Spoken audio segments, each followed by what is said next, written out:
All right, we're live.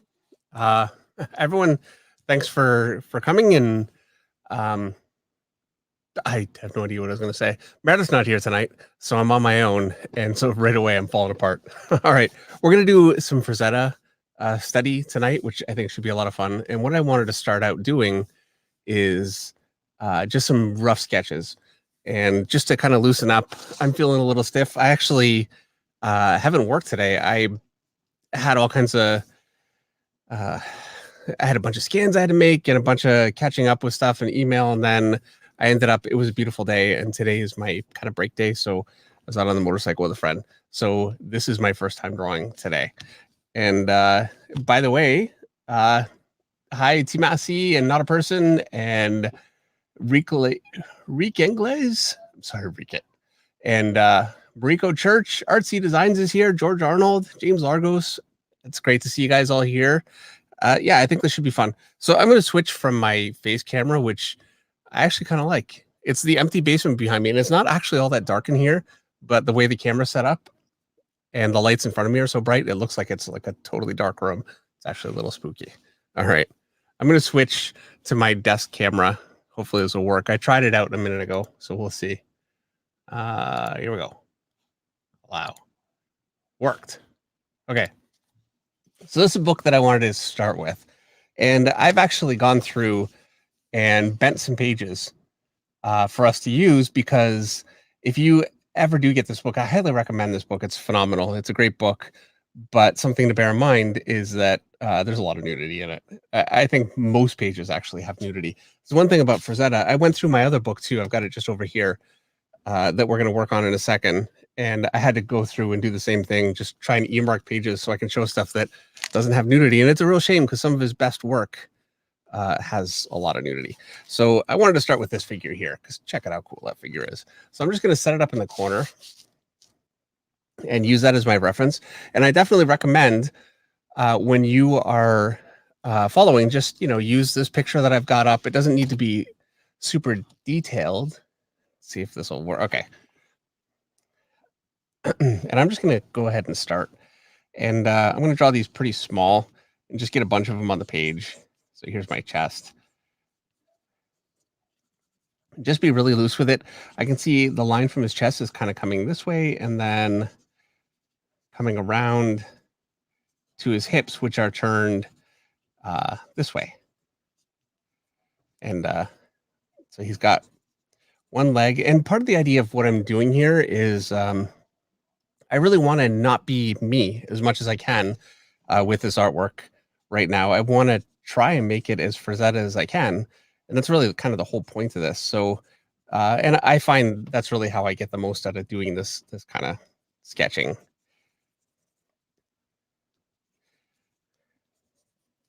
So he's got one leg here. Breaking my pencil. And we have Eric Grove with us, I think. I've got him in the corner here. Oh, here he is. All right. You're quiet. I think you're muted. Yeah, I was muted. Sorry about that. Yeah, I'm flying. All's good. Yeah. All right, great. I need to find a way. There we go. To get this all into the screen. You know what I'm going to do here? Hold on. Yeah, you can hide me if you want. Can I do that? Will that work? Let's see. Are you still on there? Can you hear me? Yes. Okay, great. Oh, yeah. So yeah, now let me reverse this. All right, here we go. Yeah, so for those of you following, I'm flipping the book all over the place. I'm sorry. And I love how he goes, it's like a straight line for his leg here, but then he's got a bit of a hump here. And then a hump here that goes up. And he's got kind of this sort of a deal for his muscles.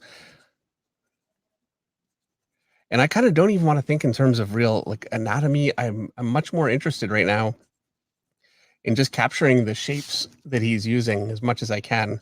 So definitely try and think of it. You really want to just be loose with these. I'm already tighter than I really should be, probably, with this. So he's got his arm kind of projecting out here.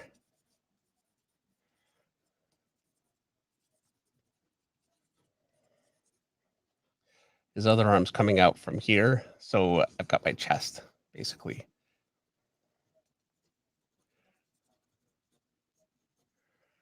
Like this. And I found when I broke into comics, I had a really hard time drawing hands and feet. And the reason for that is I would do these kinds of sketches and I would just leave the hands as balls because I was working on the arms. That's what was really most important to me. And never practicing hands properly because they're a lot of work when you're drawing a picture. It was a real weakness and it's something that I had to learn to kind of overcome. And I did that this way, basically just drawing these kinds of sketches. So he's got a sword in his hand here. Let's actually kind of finish out his hands. In the sketch, it's fairly loose, so I can't really see it, but I can kind of infer pretty well. Basically something like that. And I want to try as much as I can to kind of capture those shapes in just really, really simple gesture. In just a second, we're going to move on. We're going to do a few of these just to warm up. All right, so that's the first one. Let's find the next one. So Eric, if anybody has any questions, could you just let me know? Absolutely. If you like, I'll just throw them on screen. Sure. Yeah. All right. So here's my next one. I thought this was just a really great figure. It just has a lot of character. And I love the way that the feet really look like they're kind of planted and rocking over the ground, which I thought was very, very cool. So let's just do this one quickly.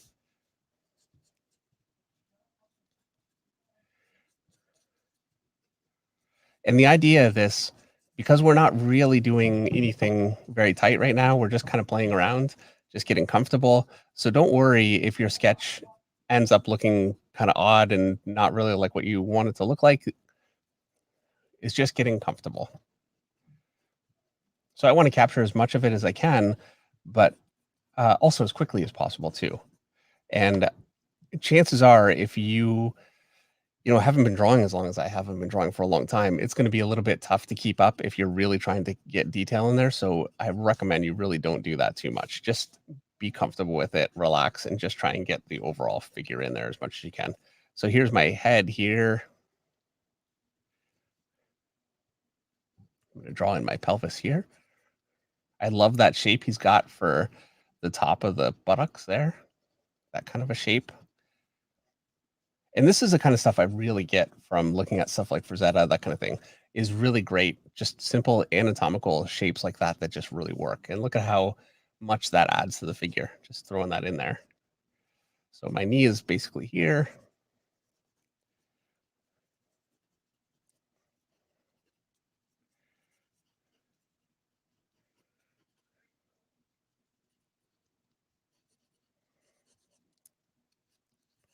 A little difficult for me to see where that leg comes out, so I'm kind of guessing. I'm going to say it's basically like that.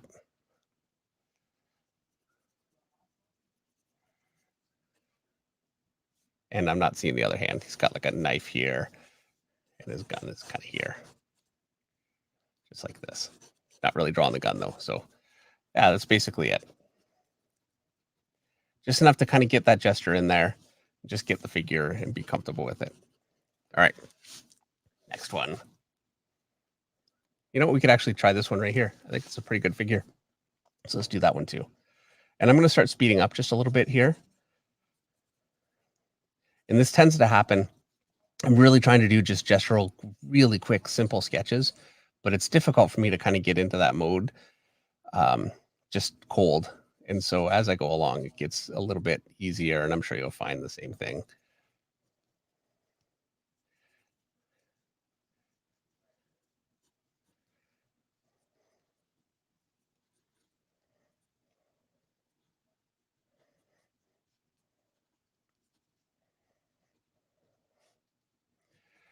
And he's got a really pronounced rib cage, which I like to do for superhero figures. It's something that Frazetta, with his art, he's very versatile. So sometimes he'll put this kind of a shape in right here, and sometimes he won't.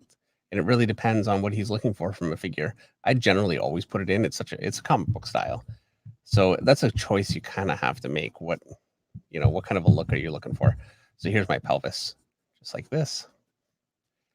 It's got one leg down.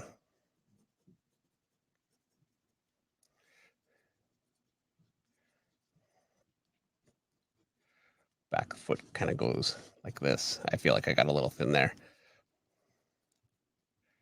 And again, just a really nice shape for this leg.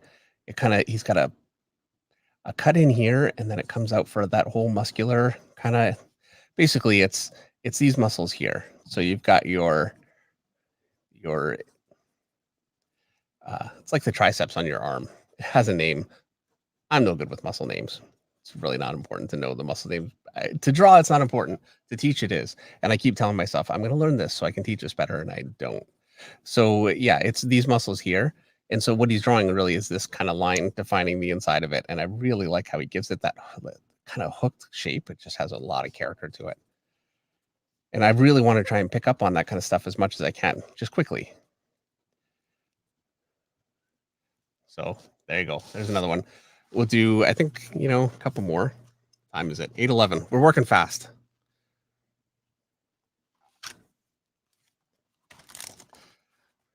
Not a person says it's called the inner leg thing. That's right. That's what it's called. All right. Let me sharpen my pencil. So the next one is, and by the way, most of this book it's a lot of sketches from Frazetta, which is great, but it's also a lot of his prelims. I think this one is in gouache, if I had to guess. It says here, okay, it just says a cover sketch. It doesn't say what he did it with, but I think it's gouache.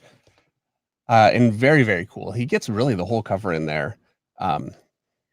In just, really, really simple colors. So, yeah.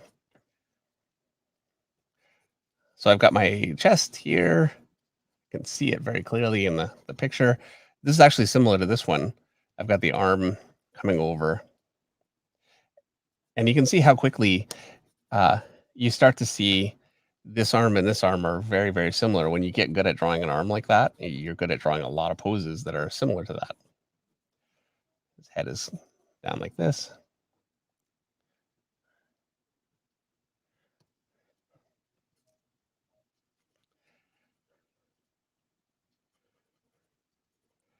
And he's got his stomach kind of defined.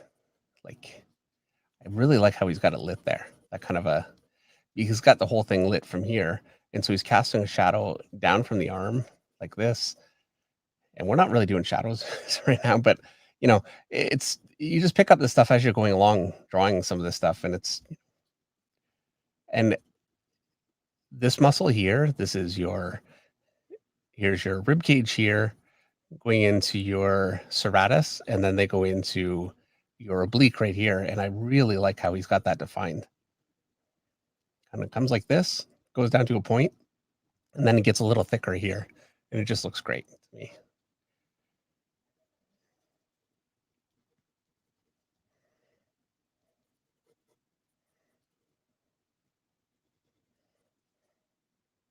His other leg is really coming forward, so we want to foreshorten it. I'm going to draw the knee as a kind of raised shape on top here.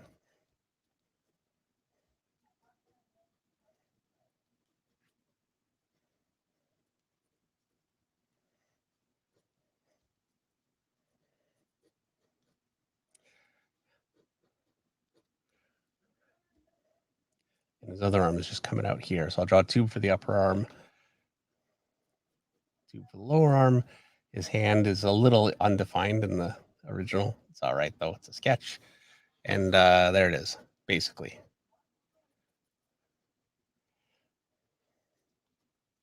And you can see how doing a huge stack of these, you just kind of get better at it, and you really get a feel for an artist and for the way that they approach things. Like that stomach there is something that I could use for a figure later on sometime. And observing it is never really enough. You don't really get the same thing from it just from observation, but drawing from it, you really do. All right. All right, we're going to do one more. Let me turn my page sideways. Yeah, I know what was helpful for me, Dave, was, and you're kind of doing it here, was I would just eliminate the clothing. I would just try to get the figure down, because I was kind of getting lost in like trying to put the armor in, and I was like, you know what, let me just get his gesture just down, and that was pretty helpful. Yeah, I definitely find for me, and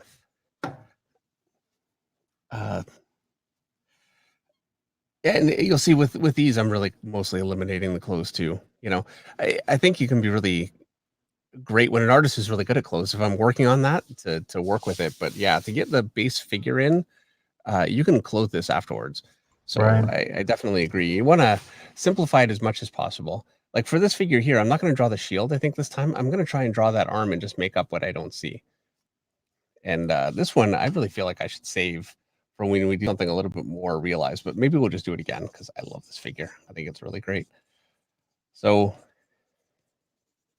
here's his chest. SES Powerlifting says 2 streams in 1 week. And thank you so much for the super chat. I really appreciate it. And thanks for coming by for this one. So he's got his arm coming down like this. I can see his thumb there. So the rest of his hand is basically like that.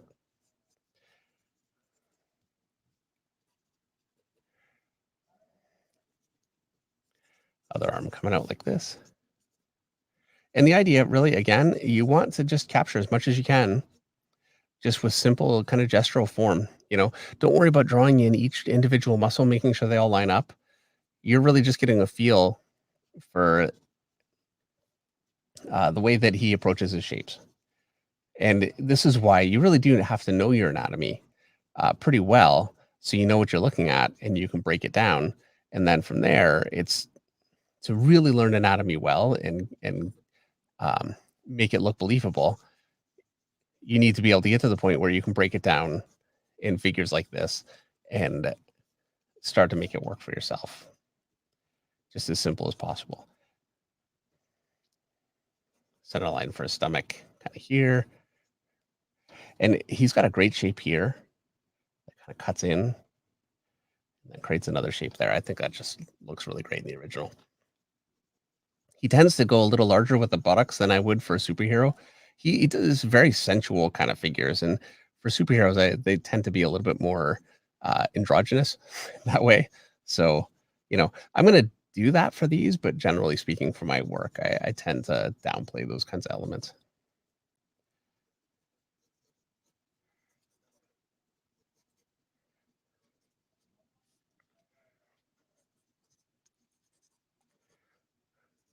And I've lost a little bit of depth in that leg.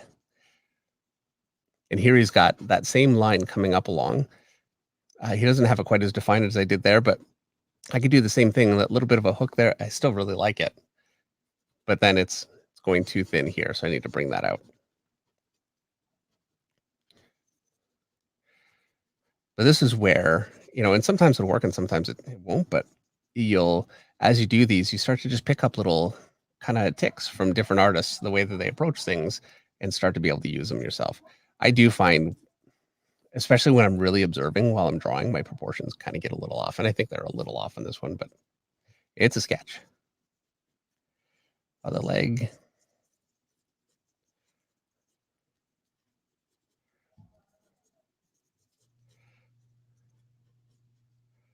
And this is another thing that I just didn't put the time into when I was learning how to draw is feet and making sure like this foot has a real shape to it and it's really well done and making that really work. You can see I've kind of broken the shape of my leg here. So let me kind of fix that out this way.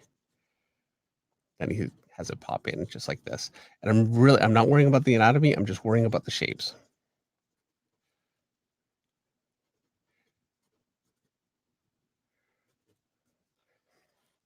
And there we go. All right. Oh, and let me finish that hand. See, and there you go. I'm not finishing the hand. Again, some things never change.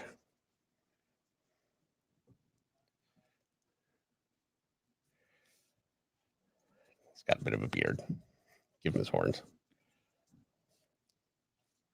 And I really like how he's got his shoulder defined.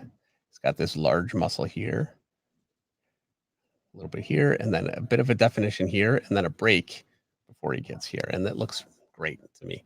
So it's something that I think I'd like to work with a little bit, see if I can kind of internalize it. Something that Bisley does a lot. He's got a bit of a line defined here that would be basically the side of the bicep here where the plane breaks, but also you can define it with a vein, and then he just did a bit of a fade up there. I think it looks really very nice. I find it kind of ironic how the simplest pose has been the hardest for me to draw. Yeah, I definitely find simple standing there poses can give you more trouble very often than more extreme poses because they need to be grounded on the ground, needs to have some weight. It's going to give you problems that you wouldn't encounter with some other things for sure. And thank you so much, Charlie. I really appreciate it. All right. So we're going to move on. I'm going to close this one and we're going to go into. And the thing about copying some Frazetta stuff is, for the most part, this is going to be copying paintings, which can be a bit of a challenge because you can see, like this one here, for instance, which we're going to do first because look at that figure, it's all painted. But what I love about Frazetta is you can see he's really defined all of his shadow shapes very, very clearly. This is something that Bisley does too. I'm a huge fan of it. Generally speaking, figures, if you look at your own arm or whatever, you're not going to see hard, dark shadows. You're going to see just subtle graduations of light unless you have a really hard light source. And I personally really like the dramatic effect of really deep shadows like this with this kind of artwork. I've seen other painters. Really good example is Brahm. That's actually, I used to have a couple of Brahm books. I lent them out. I need to buy them again. And he does this kind of, he's very good. He's very Frazetta influenced, but his stuff is much more subtle. And he gets this kind of effect without really going all the way dark. Anyway, we're not even talking about that right now. We're talking about the drawing. So let me stop. All right. So for this figure, what I'm going to do is I'm going to draw it still relatively quickly and try and break in a good looking sketch as much as I can get. I want to get as much from this as I can. And then what I want to do is close the book and try and do it again without looking at it and just see. I'm going to draw my own figure and see how much I could get from this. And I just personally think this is the most effective way to get better. Okay, so the back is very bowed. And I'm just starting with very, very general shapes. The arm starts up out here. It goes straight down, basically like this. The hand is going to be about here. My wrist is about here. The other arm comes out right about where the elbow is.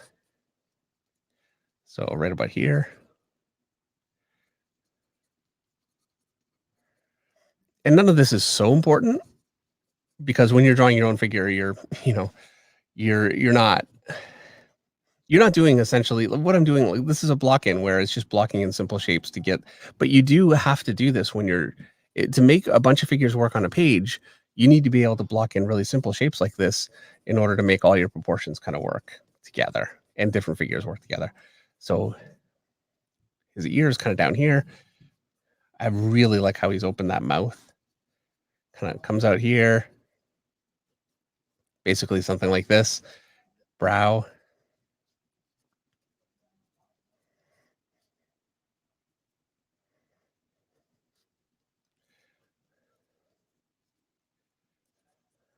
Kind of comes back. And I'm just refining it as I go. It's still a very simple sketch, but he was a little high in the brow, so I'm just kind of shortening it. I'm just looking at what I've got here. I feel like he's a little longer back there, so let's give that a little more length. Defined in his hand as a plane here.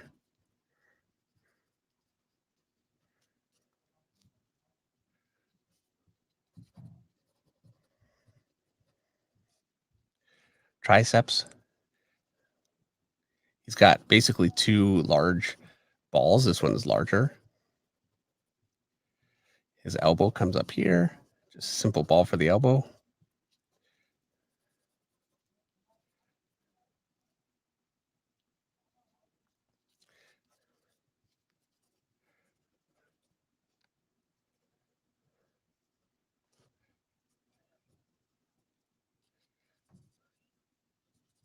And I've read from Frazetta before. I've read interviews and seen interviews where he basically says he just makes everything up from his imagination. And he never really needed to use photo reference. And it's absolute garbage. I mean, I don't know why he would say that, because there are all kinds of pictures in circulation out there. You can find just typing in Frazetta into Google, and you can see him posing for his own artwork. And I've got another book of, he's got Roy Crendel, who's another contemporary artist, kind of posing for another one of his pictures. So, you know, he used reference. So there's definitely nothing wrong with that, especially for painting. All right, so I've got it basically sketched in. And so from what we're going to do, let me just lighten this down here. So Eric, are you drawing? Eric is muted. Oh, right now? Yeah. I can. You should be. I can certainly do that. All right. Let me get set up here. If you can manage. All right. Yeah. So I'm going to start with his face. And now what I'm doing is I'm just going to basically draw in a cleaner outline of what I can see in that picture. And as always, this really should just be kind of relaxing. You're not going to capture everything. And if you try, you will drive yourself bonkers. So what you want, the whole idea is to just improve what you're doing. And so when you're not capturing something, it doesn't mean that you're not learning from what you are capturing. So don't worry about it.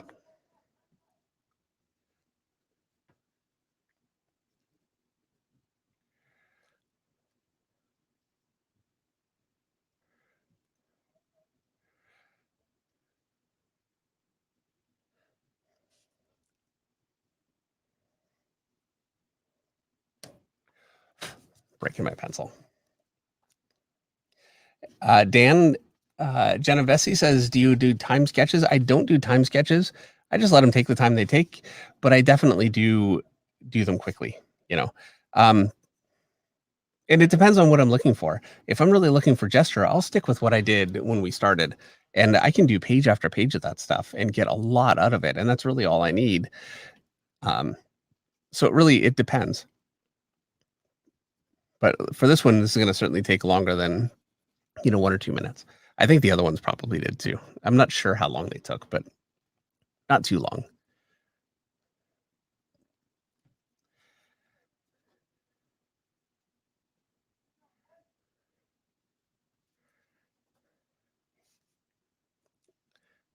You can see how even in a painting, he's got this muscle very clearly defined inside. There's a bit of a tendon down from the triceps right here that connects in here.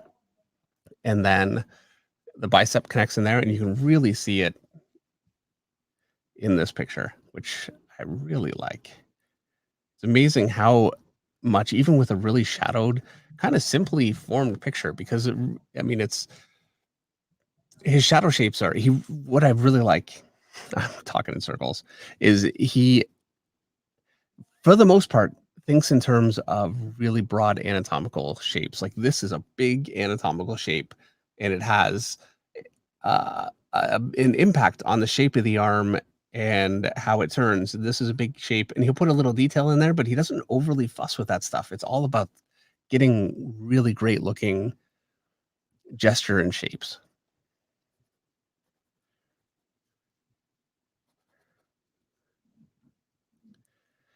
And you can see underneath this arm here, and I'll get there in a second, but he's got the way he's got his shadow shaped here. It comes to a peak here. And the reason is he's got this muscle here, and then another muscle here, and another one connecting here. And so this muscle is raised, this muscle is raised, and this is a shadow that connects where these two muscles connect together. And so it really interlocks well. So I've got that muscle here, another one kind of here, this one here, and just making sure that I've got those kind of connected gives it a nice cohesive look. And he's got some cool looking veins.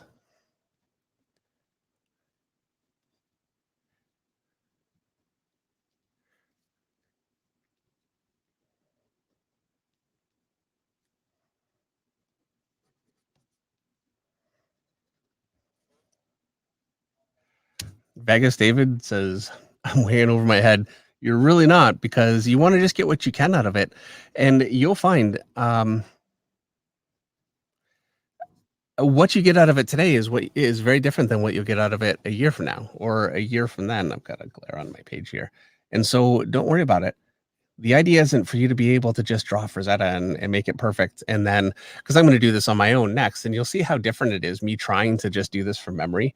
I'm sure there are some artists that could just do this beautifully. And, they just have a photographic memory where that's easy for them. I really don't. Notice also, I have to admit, so he's got a muscle shape here, a shape here, and kind of here. I don't even know how accurate that is. I mean, I kind of have a pretty good idea of how these muscles go together. And this seems a little, I don't really get it, but I'm not worrying about that. And Barry Windsor Smith for me is a really good example of an artist that has incredibly realistic, very cool looking anatomy. And it is wonky, truthfully, but it doesn't matter because the shape and the gesture is so good. That's what really matters in selling anatomy, is capturing, really good looking shapes. Okay, so now that I basically have it, and you know what? I didn't put this end in. Let me not skip it. So, David, one thing I've noticed with his art, which shamefully I haven't noticed before, is his lines defined are very jagged as well. They have a lot of character to them, so they're not just straight lines for shadows or straight blocking out. He's actually adding features to his shadows, which is really cool to see. Yeah, it like this line here has a really great, like, and this is something I like using a lot, which is, I'll have a curve and then it really snaps out, something like that, as opposed to just a curve. It has so much more character, and he does that everywhere. And that's something that Bisley really does well too. And that's what I think a big part of what gives his art the kind of dynamic power that it has. And yeah, definitely. He's great that way. Okay. So I'm going to lighten this down again just a little bit. And then we'll just start to block in our shadow shapes and finish this up.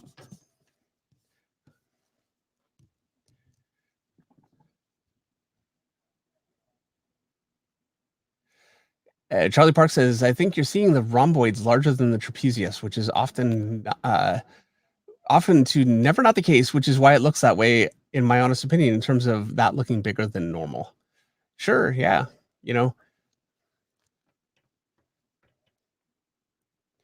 Okay.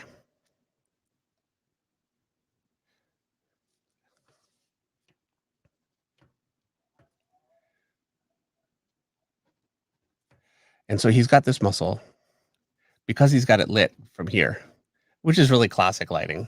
He's got this muscle lit here, this one lit here, like this. They kind of connect. I don't want to go too heavy with that. And then shoulders kind of coming across like this. And when it comes to the shoulder, there are a lot of little muscles that kind of striate together. I don't understand any of them. What I understand is, how to basically fake them in and make them look cool, which is, I think, just about every artist. Nobody trying to learn every little muscle. And people are different too. Like you'll notice, people have different proportions. They also have, and this actually comes out quite a bit more here, that shadow. Different muscle lengths and different muscles would be like, some people will have really large biceps and a small pectoral, or vice versa. So I kind of don't worry about it too much. What I'm more worried about is his overall shape, and then making sure that what I'm drawing in here has a good feeling of randomness, but also all these muscles have to connect. So I can't just draw a muscle like this out through here. To be careful about that kind of thing. And he's very, very soft here with this whole area. So I'm kind of going to define it, but this is where I have to use a little bit of discretion. Oh, damn, I'm about caught up. Okay, great.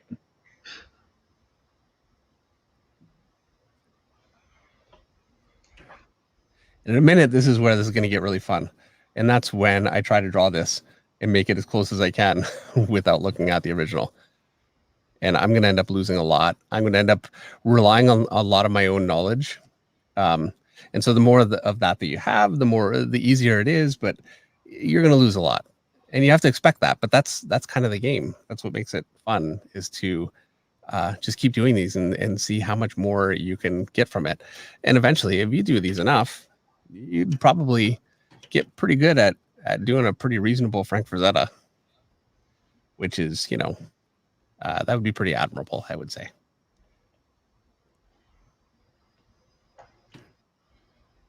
Elbow kind of comes out here and all the shadow.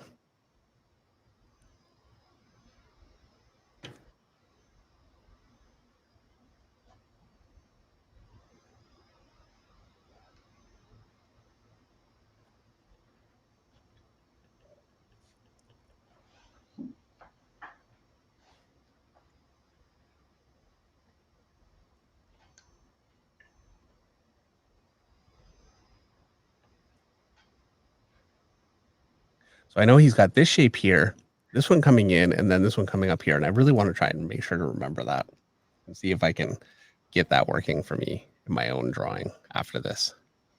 Don't want to lose that. And I'm not really going to worry about, he's got a bunch of veins down here, trying to make sure that my vein pattern is exactly the same. I don't think that's not really going to help me. So I'm basically kind of skipping through that.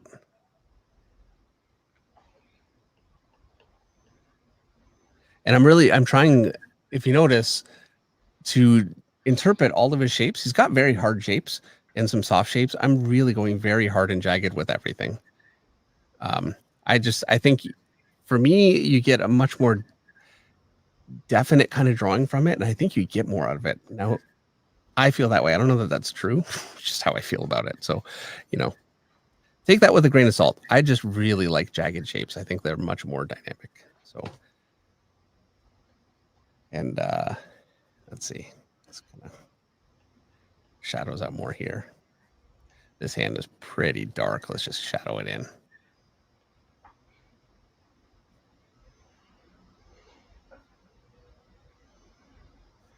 And then he's got a real plane change here. So he's got, his arm gets pretty dark down in here. And then he's got the top of the hand here. And his knuckles go very dark. And I really like how he's done that, because it looks like this is really pointed up toward the light, and this turns away from it.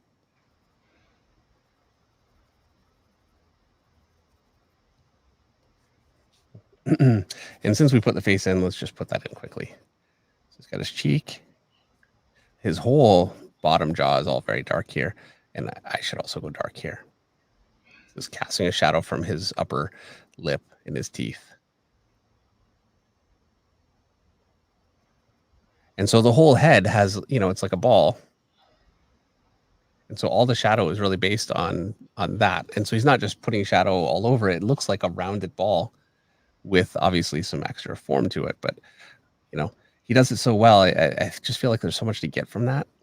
If you're really struggling with getting, your lighting kind of working, and you end up putting shadows in the lights, and it's difficult to know where to get that stuff working.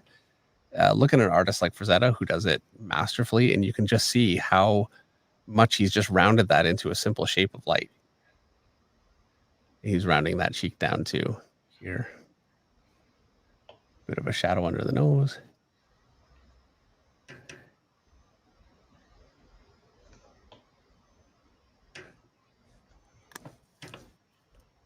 All right, that's caught up.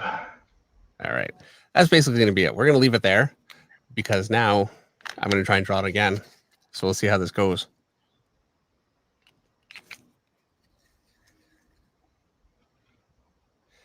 Not a person says, "Hey Dave, I think it would be cool if we could have a Discord channel to post our progress and get quick tips on." I assume, not a person, that's sarcasm, because I have one. Look, there's only so much time in the day. I wish I could be on the Discord more and I really want to be able to support you guys on there. I can't. As it is, I'm doing a series of covers right now that are a little behind. I'm not doing too badly, but yeah, I'm like really struggling to keep up with everything. So doing my best here. All right. So I'm going to close my book and we'll try this again.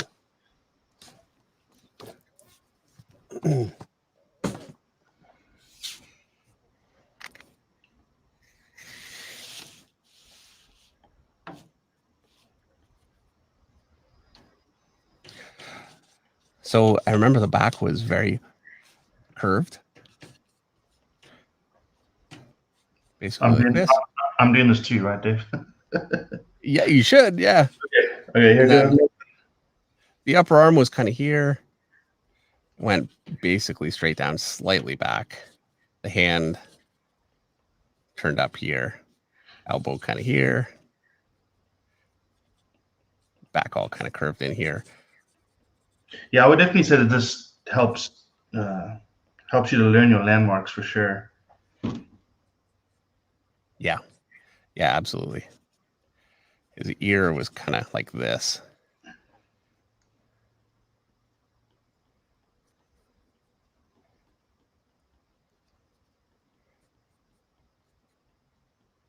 Went a little low with that. Okay.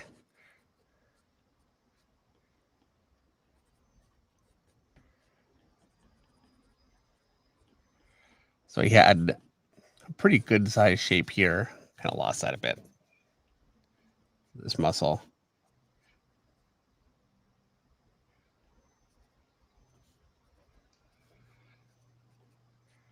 And this one was here. Elbow kind of came in here. The elbow underneath it arcs toward the front of the arm a little bit at the bottom. And then he had this shape here, which wrapped around just like this.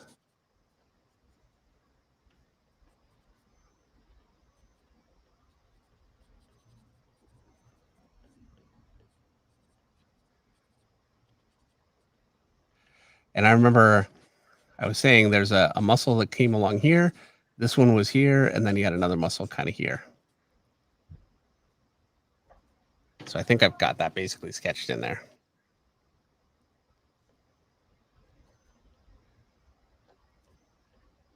Rick Inglis says he's very proud of his first Frazetta sketch. That's great.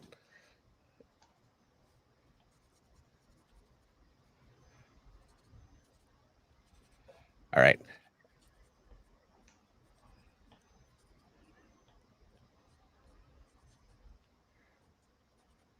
Front of the arm is basically here. And okay, let me lighten this down.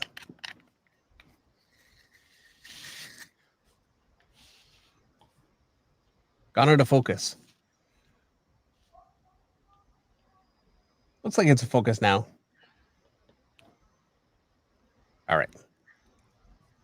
Oh, and Lance DuBois is here late.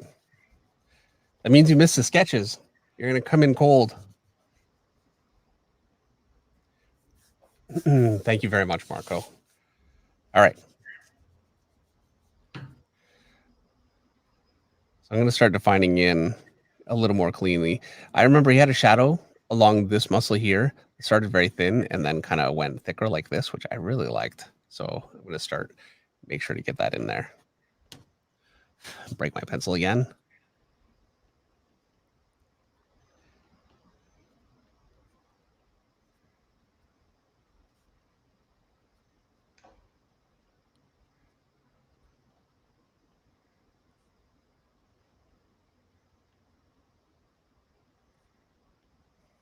Just kind of get everything connected up. Here's my elbow. Had a couple wrinkles on it. Curved in. This muscle was here. And then he had another one kind of connecting up here. And that all resulted in the shadow getting thicker here. And then a bit of a vein, which I like because it breaks up. I do this all the time. And I totally got it from Frazetta, actually. I feel like I'm a little wide down here. Let's fix that. But yeah, that kind of vein pattern I got from doing this kind of thing, looking at Frazetta.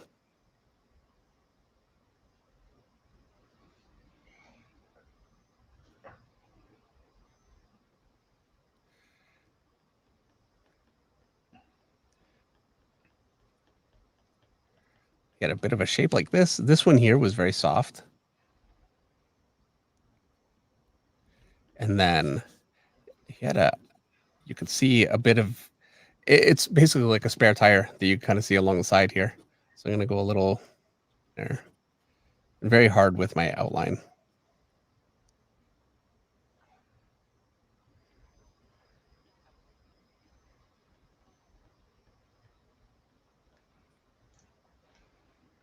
And I'm really trying to make sure not to get involved. I don't want to be doing, simple little tiny bits. This is broad shapes. And this is that shadow that he puts along his buttocks like that. He does this all the time. It always really works well. And it becomes really easy for me to remember that shape.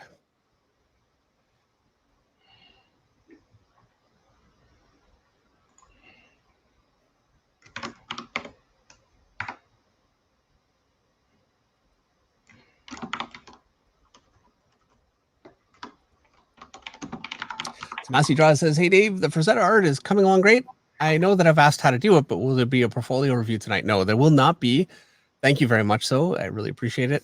The next portfolio review will be in 2 weeks. What I will do though tonight is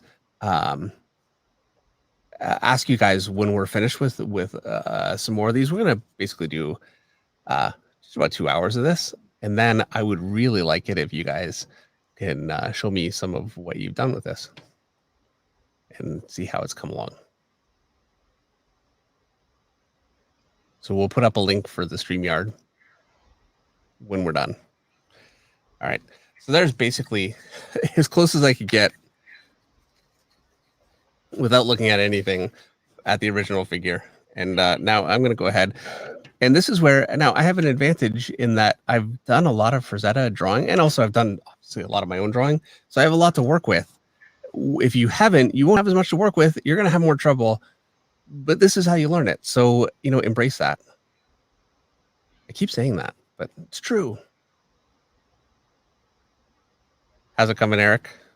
I'm about done. You're about done? This part too? Well, kinda. Oh, man. I'm trying to get my screen mirror working here. It's not working. Hold on. I'm on the iPad, and I'm struggling to get it set up. Hold on. Need a second. I think this was all dark here. Shadows is the hardest to recall. It is. Now, this is how I learned all my shadows, by doing this. And, shadows really, they take on form and they have a logic to them. And learning that is a huge part of it. Obviously, it's the foundational part of it. But really making them look cool and look like they have a cool, like a good feeling on a figure, I think comes from doing this kind of thing. I may have to restart this thing. Irreplaceable. And it started because his whole back, I don't want to take up too much room. We're going to need this paper. His whole back is, like an egg shape. And it's lit from here. So it's going to be dark all the way down through here. And so I want to make sure to do that.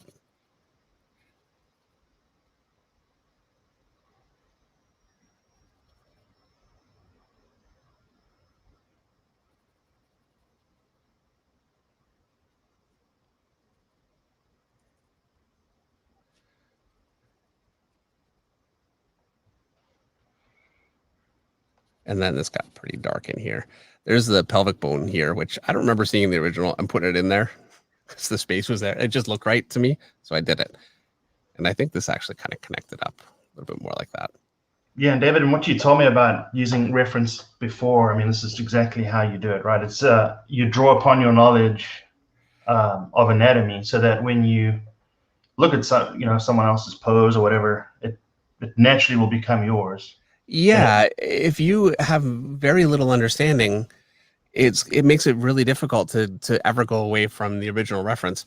Like this back here for me, I've forgotten some of how he approached some of this, and now I could start to say, okay, I know I've got this muscle here, and then there's a bit of a muscle here, and this connects up here, and start to, do it more like you can see some of the ribs coming through here, and notice how with that rib, I did my shape. Just cooler than just doing a flat shape, but look at how much better it looks, and I could just go in here and start to detail it the way that I would normally work, but I'm trying not to do that because I'm trying to get as much from this as I can. So the places where I can't really remember how he did it, I'm putting my own stuff into it, but I'm trying I really want it to be as close as I can. And I think I've just forgotten some of that area. The back is very difficult. Okay. Oh, and you know what? I totally forgot to put this arm in. It was up here, right at the wrist.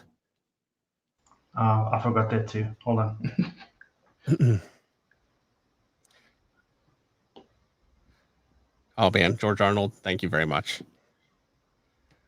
I think once we put up the original again, you know what? And I can't remember the hand. This is where, unfortunately, I'm going to have to just do my own hand. I hate to do that, but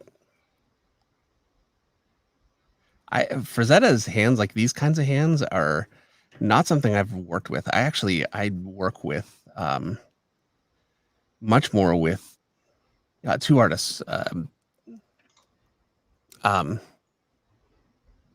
Carlos Pacheco and Claire Wendling.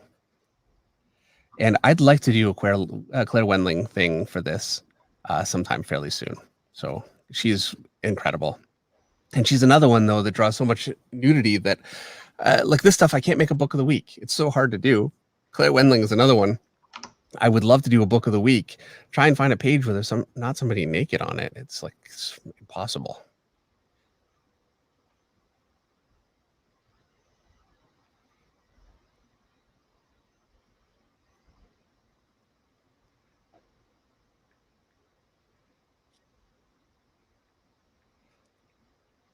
Good. Okay, I got screen mirroring working. That's good. Okay. So that, oh, wait. The shadow under the hand.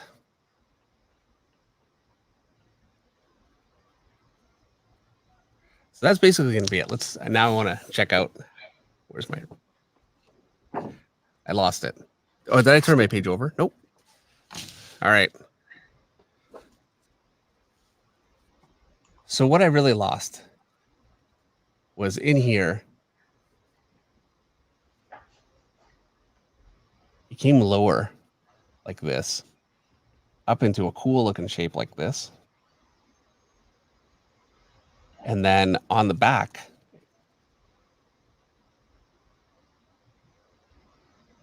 kind of connects up like this. Just a little bit. Now I'm kind of killing it a bit, but yeah, it was a little more like that. I like how he's got, look at how great that shape looks, and I totally lost that too. Especially things like backs where they're very hard. For me, they're hard. This is where I really start to, lose a lot of my original, and where this is really valuable for me.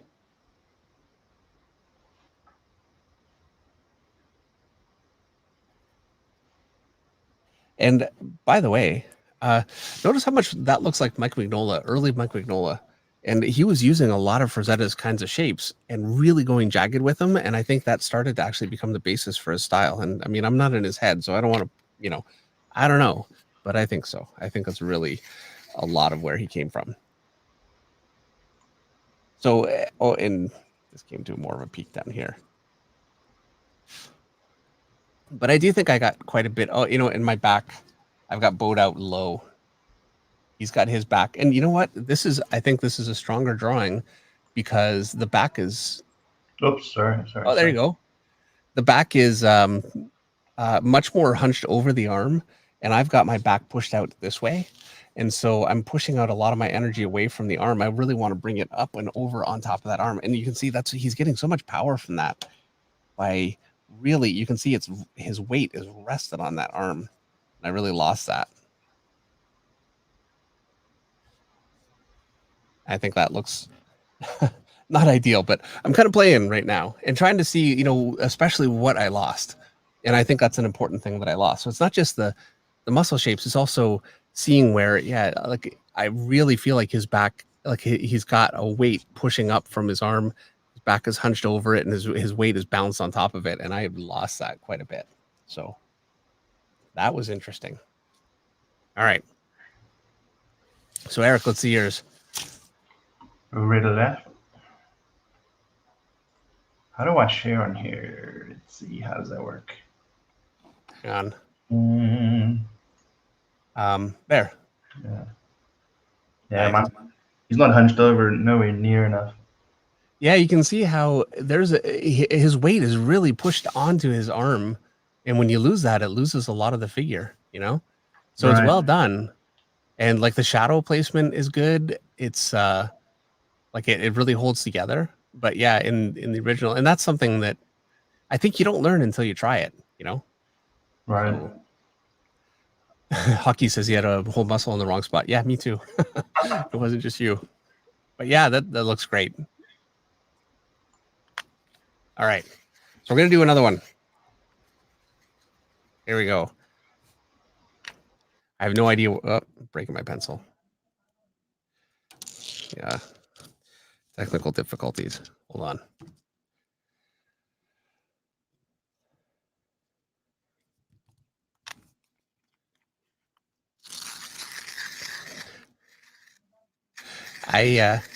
Greg L says, I don't see much of a difference. Kind of nailed it. Well, that's great. And you know what? I'd really like to see what you did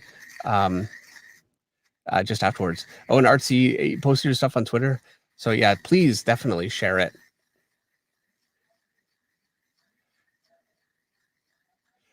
Paul Essence says, could you block out the rude bits with something temporarily on the page? Well, what I can do is, yeah, just use like Post-it notes. I need to get some Post-it notes. And then I could, you know. All right. George Arnold says he breaks the lead all the time with a sharpener. Yeah. And you can see why I use tape. I am going to get some good like tattoo tape. Somebody actually just sent me a link again, and I keep meaning to. I've been so I feel like I'm running in circles all the time. All right.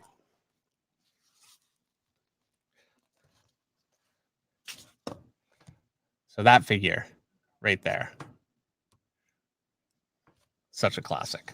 The female figure is actually really great too. And you know, yeah, you know what? Let's do them both. I was like, oh, Dave, don't do it. Don't want to draw a female figure? All right. Those are hard to draw. Okay, let's go. They are. I want to draw the face here too, because I like it. So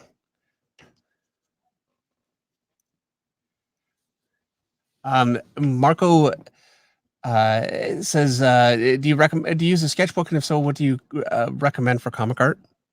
Moleskin notebook is great. That's actually really, really good paper. They're expensive, Moleskin notebooks, but you can ink on them. You can do watercolor. They hold up really, really well. And I've got a few. I do a lot of layouts in them when I can find them. So I haven't used one for just a little bit, but I've got a few sketchbooks just full of, you know, a lot of my old comic art, just layout after layout in there. So I got the arm kind of coming out here. Looks like it kind of comes toward us just a little bit and down just a bit. Has such a great, like it's like a straight line. And then he's got a wedge here and then a bit of a wedge here. And then it comes to an elbow, something that I find very often people will draw an arm and the elbow will just get, nobody's drawing an arm that looks like that, but the elbow is not defined. You really need to have a defined elbow. Okay.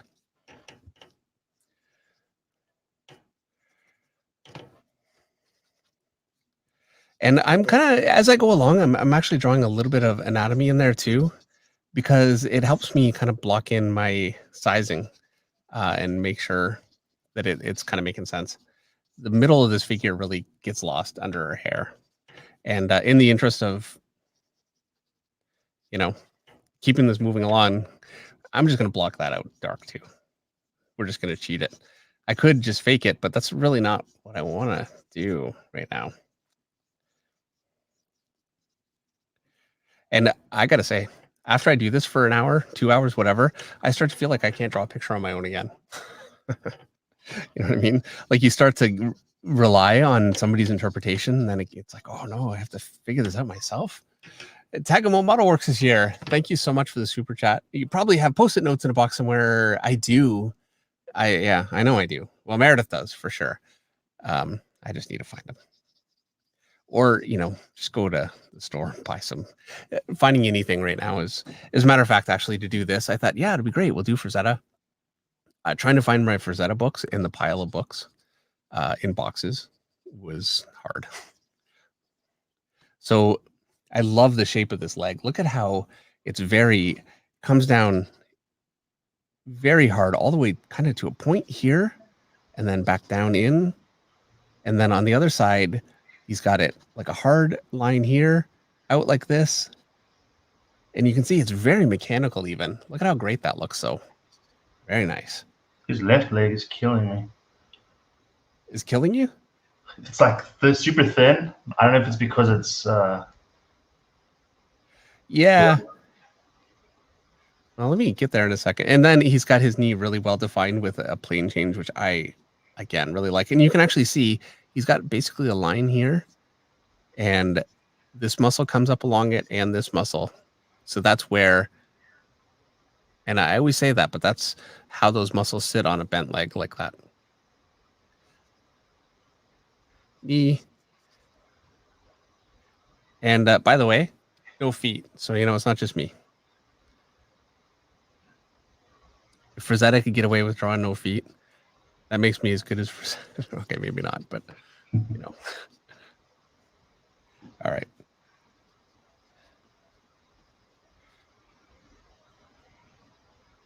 Kind of comes out wide for that. That is a strange leg. Now, part of it is he's got that big boot at the bottom.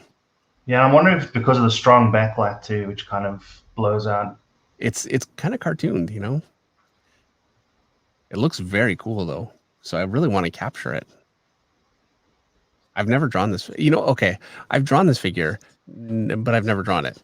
Like I've copied from this figure, we'll put it that way, but I've never actually just done a study. Okay.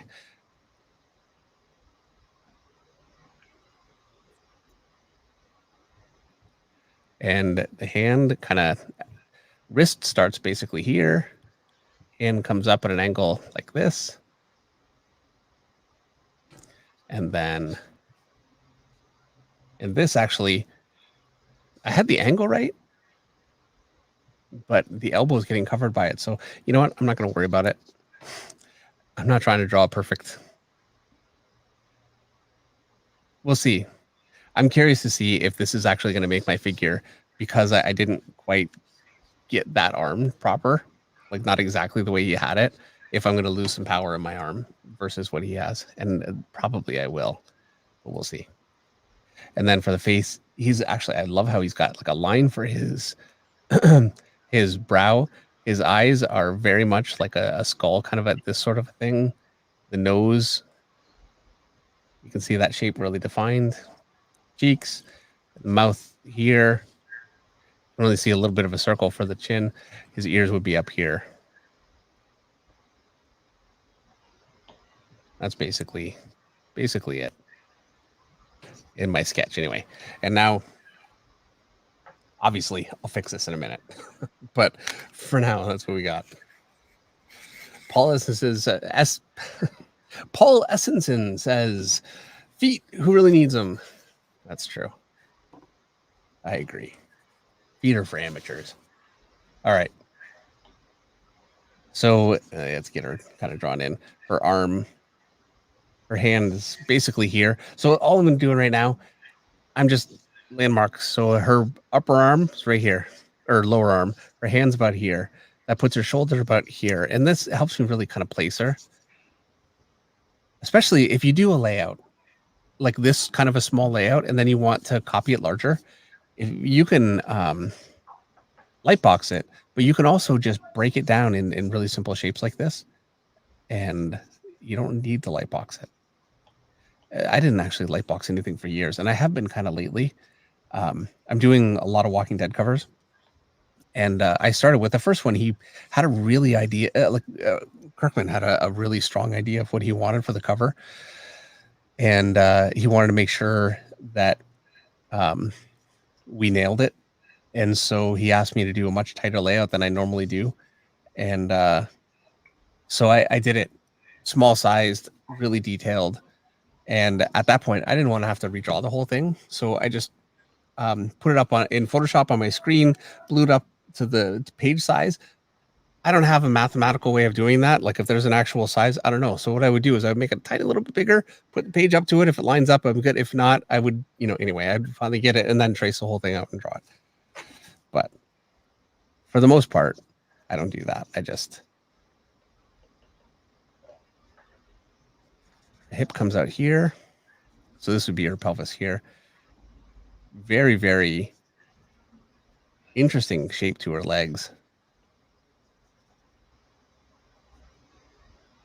And I think he used himself as reference for himself, for his male figures. He used his wife a lot for his female figures. So they have a very consistent feel.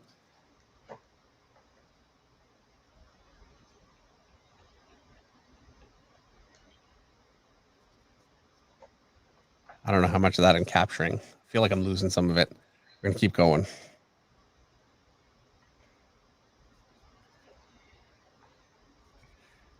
And then her other arm, you can see I'm too short, this area.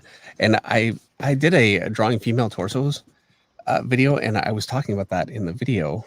Something that is always a problem for me is I'll draw the breast, and then I'll draw my shoulder right here, and it's too short. You've got more of like this kind of a shape above it here, like this. And that puts the arm more up here.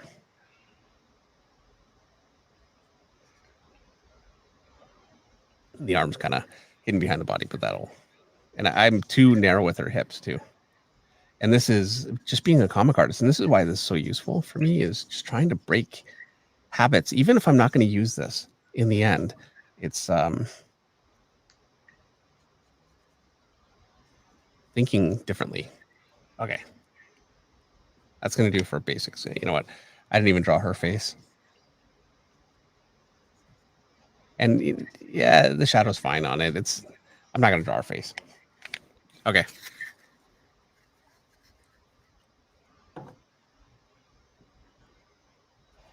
Let's lighten this down and see if we can. Drowning in the deep here.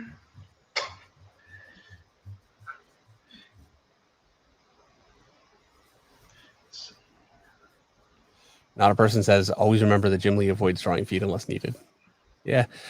I think feet are great, but I think composition is better. So I worry about composition first. I don't think, I need to be showing the feet in this picture. I think it can make a very powerful picture for sure, but I try not to base my decisions on, drawing feet.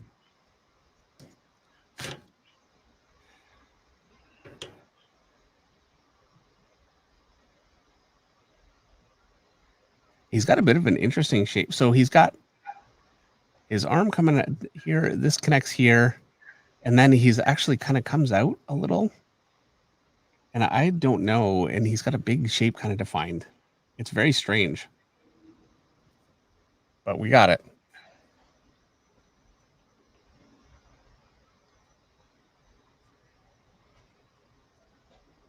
After this one, the next figure is going to ruin all of our lives. Trust me. I've tried to draw it before. I could not do it. So I don't know how this is going to happen, but I'm going to try again.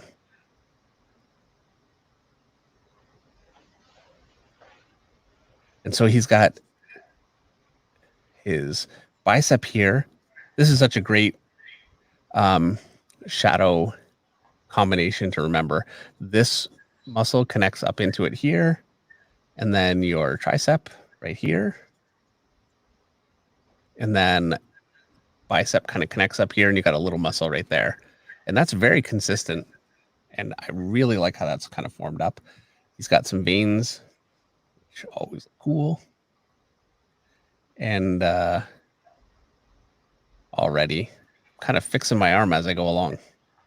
So maybe I'll be all right.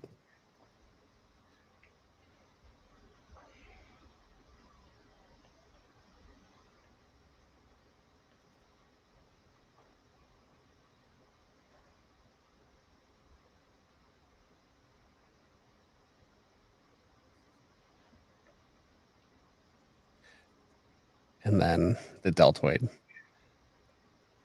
And even on his deltoid, if you look, it's pretty small, but you can see he's got a bit of a, it's like an interesting shape. Like it's not just a simple curve. So I really want to make sure to kind of capture that.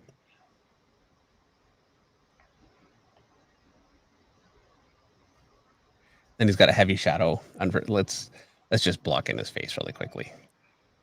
Heavy shadow here for his sockets. It's got a shadow that covers right through the nose, under the nose. This could be a disaster.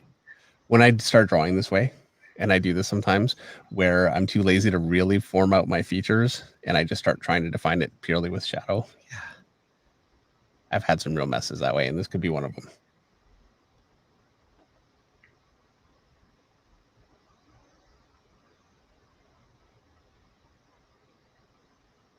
This always happens at the end of a deadline, where I just don't have the patience to do kind of underdrawing that I need to, and then I end up paying for it. Next thing you know, I'm spending 2 hours on a face that would have taken me, 15 minutes.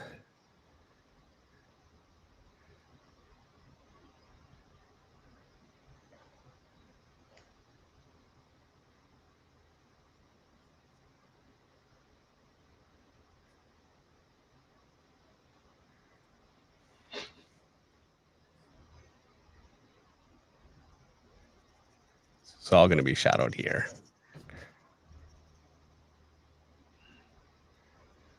All through here.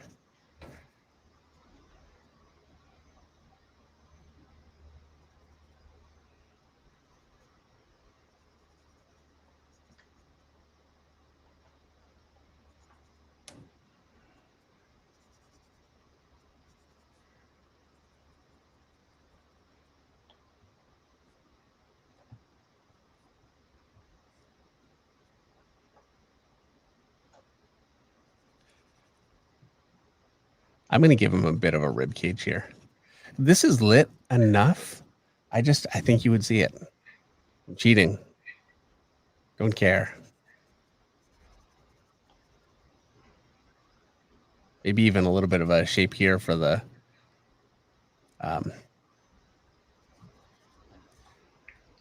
this muscle. My memory is, I need to write down a list.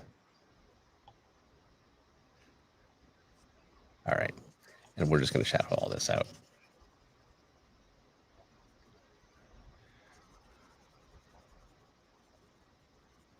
Oblique.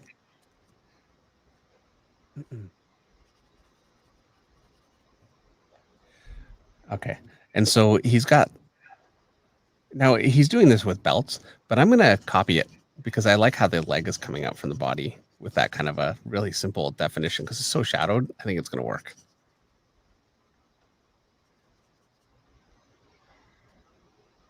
Try and make sure to really capture his very simple blocked in kind of interlocking shapes that just look great.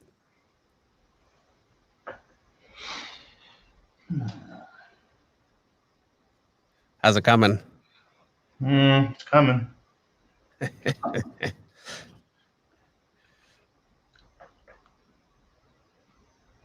It's the drawing from memory one that I'm just really shuddering. Yeah, should be interesting.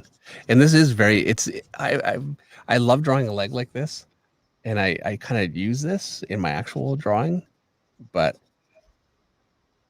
I have a feeling I'm still going to lose a lot. I mean, this is all one brush stroke. You can just see the brush stroke through there. A level of mastery that it's not fair. All right. And then this leg is all just shadowed out.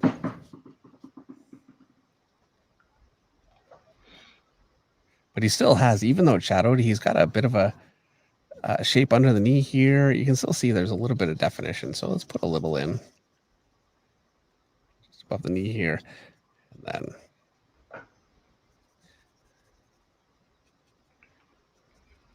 basically like that. All right. Female figure.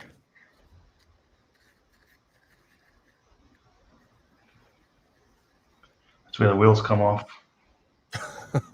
Vegas Davis says, I find myself getting lost in my own lines and forgetting what line is what. Yeah, that definitely can happen. There's so many of those kinds of things, just getting lost in the detail and forgetting the overall picture. It's inevitable. So and that's really, this is how you start working through that stuff. You're just going to find this happens. JK who's wondering when the next tutorial comes out. It'll be out. It'll be finished and sent to Yuri, the editor, tomorrow. And it takes him a couple of days. Basically, it's going to be out, I would say, I'm just going to say Tuesday next week. And that's a bit of a gap between tutorials, but really, just with moving, I lost a week. A little bit more, really. So this is going to be interesting for her stomach. I'm trying to really kind of capture his shapes. This is all under the rib cage. I have barely any of her body even defined, but I just really want to see if I can get that working. And it's heavily shadowed enough, but it's soft that I think it's going to be really easy for me to. Yeah, David, that rib cage landmark you showed me works so well. Where the rib cage kind of makes an angle before it meets the abdominal wall. Oh yeah. Yeah. Yeah, and that's totally the kind of stuff I got from like Frazetta, because at the time, so this is all dark here. At the time, at Image Comics, we were really doing, you'd have the chest here. There's the chest, and then you'd have the rib cage like this, and it was really a curve, and then the stomach would come down from it, and that's how everybody was doing it. And I could not make it work, but I found, Frazetta starts out like this, up like this, and basically a shape like that, and then this goes thicker here, a little thicker here, because they're pointing more downward, and it really gives it a lot more feel. Looks more real. Just a very simple thing that I got by doing these kinds of sketches and have been using really ever since. All right.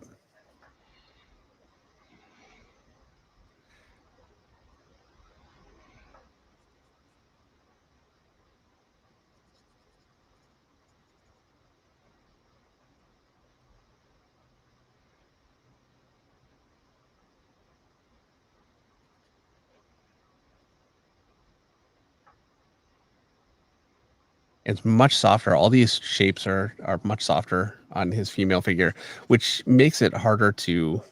And I think this is why, Eric, you might be struggling with it, because it's less to work with, And this is why I say harder angled shapes are so great, because they really are easy to understand and to use. Whereas when things get really soft, it can start to be formless, and this is not formless at all, but it can be difficult to interpret. All right. And so this leg is all basically shadowed.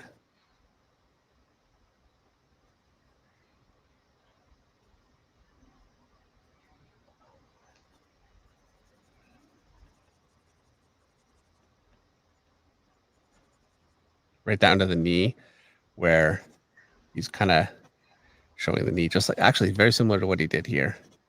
The whole leg is kind of shadowed. And then you can see the knee kind of coming out of there.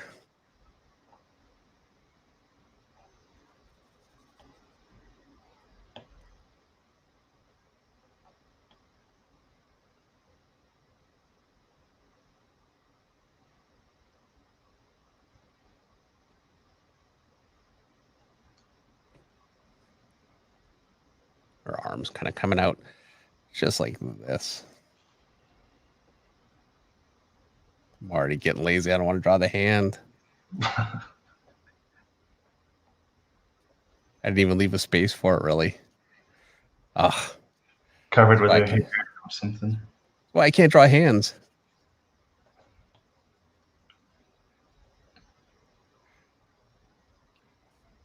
And I feel like her neck is too far down. Let's just raise that up a little bit.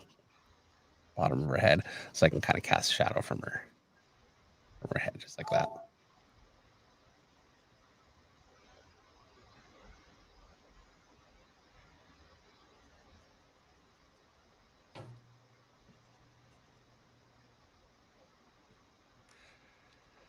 All right, there we go.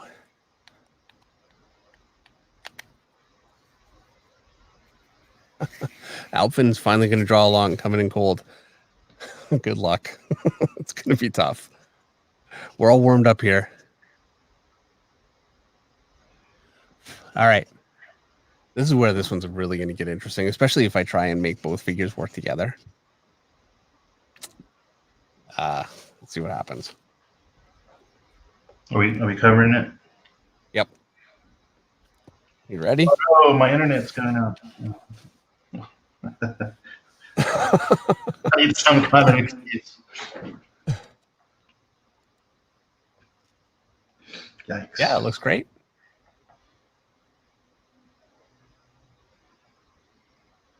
That actually really came out well. I think that came out better than the first one. And you even got the girl's face in there too. So yeah, it looks great. Greg L's going to join in. All right. Yeah, it's now the good thing is this will be up later too. So if you're starting just a little late, then you can always go back. And Alvin's just going to draw the female. Man, you're going the harder route. Women can be easier to draw in some ways. They really can be if you know, some styles. Frazetta women, I don't personally think are very easy to draw.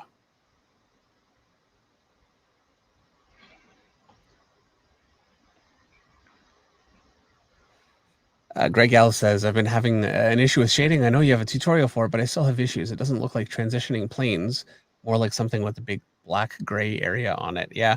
I'm going to do some more on lighting and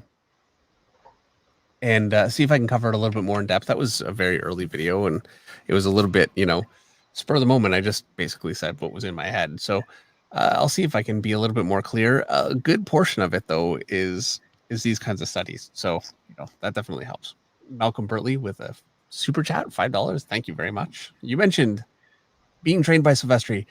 How can I get apprenticed? I crave focused training. I draw 4 to 8 hours a day and have hit a skill ceiling. Well, I would say now, I actually got hired by Mark Silvestri. He had a studio and he was hiring young artists at the time. I was 22. Most of the artists coming in were pretty young, not everyone. And it was I should really draw and talk. Okay. It was learning on the job. And, you know, if you couldn't cut it, you know, I never saw people get fired. People just quit. But I'm going to zoom in just a little bit for this.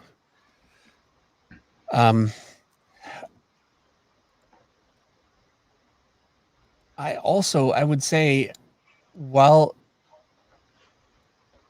mentorships are great and they can certainly make a big difference. And I mean, if you can get one, I would definitely recommend it. This is a solitary process. And you're saying you've hit a skill ceiling. I'm sure that that's true because we all do. It's natural to hit a skill ceiling. And you just keep working. And this is how it goes. You draw, and it's a struggle. And then all of a sudden you have like a light bulb and boom, you know how to do something better than you knew how to do it before. Maybe even something really big. And you become a much better artist right away. And then you will plateau again until you hit that again. And, you know, the idea is to keep working on your art. Not just draw finished pictures, but do these kinds of studies, you know, draw from life, all those kinds of things, and, you know, study properly in order to, you know, break through those next plateaus. It can be very helpful to have somebody with a trained eye to be able to say, you know, this is working, that's not working, but that really does only go so far. So, and I wish I could say, oh, you know, I would love to, you know, one-on-one mentor you guys and do it. I can't, and I'm sorry. It's just, you Yeah. This is, the problem is I ultimately am a working artist, so this is kind of I love doing the tutorial stuff and spending the time with you guys and doing the stuff together. But I also, um, I rely on my actual job for our family's income. So I can't, I'm sorry. And that was something I've really fought with just in the beginning, like with the Discord. I really want to be more active on there. And it's just not possible. And it's not just Discord. I also, just with work, I have emails every day, constant, that I don't have time for, and I have to, so it's, yeah, you're gonna, without Meredith here to temper me, I'm gonna turn into a stress ball on you guys. Jade Doyle says, "Hey Dave, are you planning to do a tutorial on the difference between children and adults?" Now, I have to admit, I did not have a tutorial planned for that. I think that's an interesting kind of a topic. I don't really draw a huge amount of children, truthfully, generally, but and I find it fairly simple. A whole tutorial on that, I couldn't imagine doing, truthfully. But I do think that kind of discussing it, maybe in one of these, would be useful, just as a, I was really thinking I wanted to do some of these kinds of streams where I'm just drawing what you guys are talking about, and so you say, "Hey, how do I work on this?" And I would just draw that, and I want to do that, but I really wanted to do this too. And it's, I wish I could do everything all at once. I wish I could be painting right now. Okay, so his leg comes straight down. It came to a peak here, I remember, and that was because of the belt. I don't care. I liked how it looked, and then it came in here, just below. It came in here and kind of out like this. So it's a very cool mechanical kind of a shape. You've got this round here, and then the kneecap was here like this, kind of connected in there. And then the lower leg. And the outside of the lower leg on every person is always taller than the inside. And this is where he had that single brush stroke, really amazing kind of a thing right there, which, he's a genius. He was a genius. Okay. And then this rear leg had like a cool, like kind of a strange knee shape. Came out like this and got a little wide at the bottom. I think it was basically something like that. Yeah, these studies really force you to improve your skills of observation for sure. Yeah, they do, but it's observation, but it's also this is how you can't, for drawing comics, you can't just be taking pictures of people all the time and right. Yeah. Doing everything from reference is not possible. And if you just learn anatomy, this is where this muscle goes and this is where this muscle goes, without this kind of observation, you'll have stuff that looks very stiff and unrealistic. And I've seen art quite a bit that looks that way. Well, the solution to it really is, this kind of study. If there's another way, I don't know what it is. This is a huge, huge part of it. So, and you'll look, I know, just as a working artist, especially early on, I would have tons of books all over my desk, and I'd be looking at this for this and this. And I've found over the years, I've been able to kind of get away from that. A big part of it is actually I was not doing this enough. The more I do this kind of stuff, and like I'll just take a month and I'll be doing this like every day for an hour before I work, and it just really refreshes me artistically. So yeah.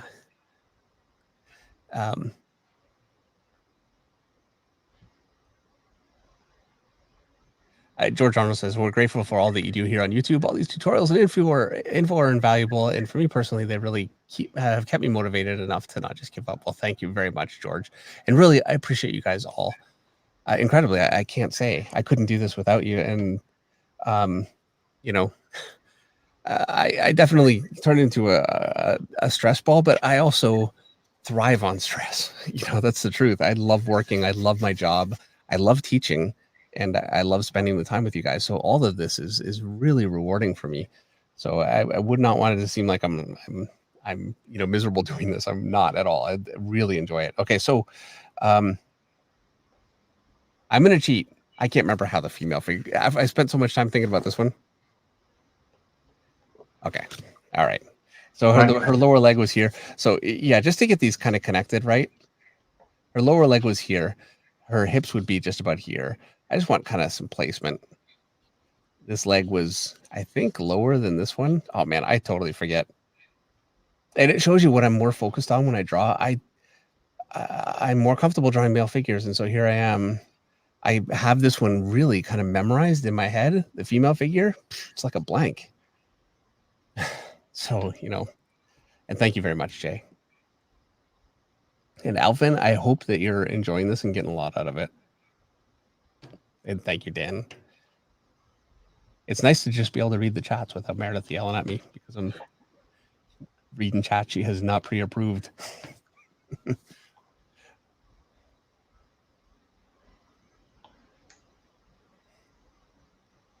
Okay.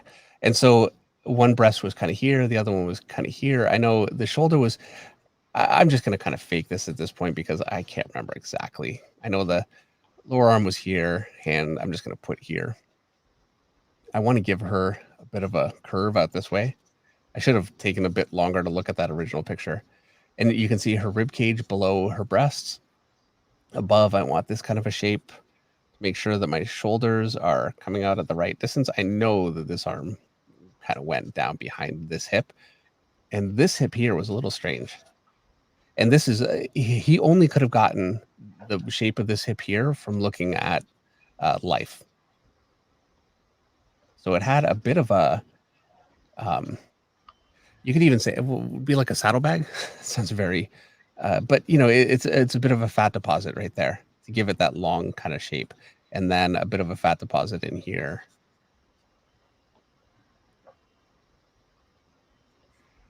Unusual for like a comic kind of a figure. You wouldn't see that so much. They're always much more streamlined.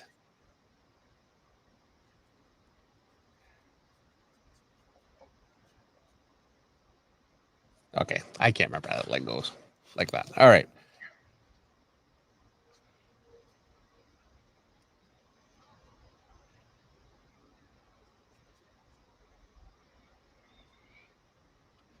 Eric, did you ever, when you were doing these kinds of sketches before, did you ever do that? What's that? Cheat a little bit? Take a mulligan? Yeah. Yes. Okay. Yeah, what do you do? All right. Yeah, yeah. And I kind of feel that's okay. I mean, you don't want to, part of it is you want to bury yourself because you want to learn it, but you don't want to make it overly painful, you know what I mean? Yeah, and if I can't remember the figure at all, I'm really not going to get anything out of it. So, Right. And I have to acknowledge when it's just not going to happen. All right. And I would say, for you guys too, when you're doing this, you want it to be productive. If you're in a place where it's just you're getting nothing from it, yeah, take a little cheat. Okay. So I had my brow line here. I've drawn this kind of face quite a bit, so this is actually not going to be too much of a challenge for me to make it look pretty close to what I had before. Now, I would think the parts that you're trying to cheat on, quote unquote, is probably the parts which we want to focus on later too. I mean, I was noticing that during gestures earlier on, there was certain areas where you can knock out of the park right away, and then others where you got to take a second look, and it's those second looks I think which helped me highlight where I was lacking a little bit. Yeah, that's all the stuff you want to cover up with capes and shadow. Yeah, there we go. Or her hair. We can make her hair really long. Make her hair really long, yeah. Smoke. Like that nose, the way he kind of defined some of the shadow on the nose, I'm already losing. I can see that I can't remember exactly how I had that going. And I wanted it to look kind of the same. And I remember he had the nose look like that. It's not really the way I would normally do it. So I'm a little lost with that one. But I think it's all right. See where I came off when we turn it back over. from here, I'm going to try and do it from memory, especially like in her rib cage area. I really liked how he did some of that shadowing. So I was thinking about it a lot when I did it, and I'm hoping that I can capture some of that.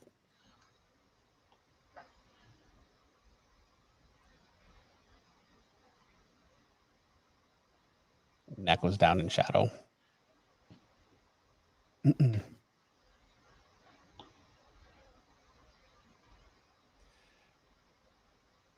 right, shoulder.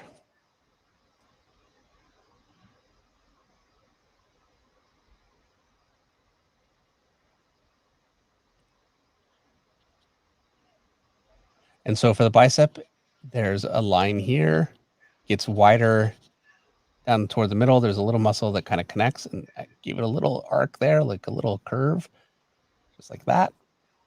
This muscle connected where it gets wider here. The whole thing was fairly shadowed out at the bottom, and then the tricep was like this underneath. And this I know from, like, you're not going to get this all in one sketch, but you will from 10 of them. You know, eventually it gets hard to forget. And so some things like I'm pretty comfortable with because I've just done it so many times. Sorry, my favorite. Sorry, I'm sleeping on the comments because I got my head down. Oh yeah. And then Genovese says, my wife is great and very supportive. That helps. I think Vegas David was saying he's having a hard time finding, time to study, which yeah, definitely it's a reality. There's only so much time in the day, and when you have responsibilities and a job and kids, and it makes it hard. What I will say is I wouldn't beat yourself up too much. I mean, that's life and everything, but even if you can take like 10 minutes, seriously, just 10 minutes of doing gestures, just to keep your mind thinking on that. Because even when I'm not drawing, I'm drawing, I'm thinking about it. I'm processing information. Yeah. Even if you can just put 10 minutes in, like first thing when you get up with a cup of coffee, Yeah, I think absolutely, for sure, that it makes a big difference. All right, so the chest was kind of here. He had all of this shadowed out. I'm going to cheat that again, give him a bit of a rib cage here because I do think it would show, and it's too shadowed for me. He also had a bit of a bulge here, and I wonder, maybe he did this when he was a little bit older and he had a bit of a bulge. Not that I'm judging. I wouldn't look nothing like this with a shirt off, so I'm not judging, but I don't want to do that. I want to give him his oblique like this. And I'm just going to kind of define it in so you can kind of see it there. This is all going to go into shadow here.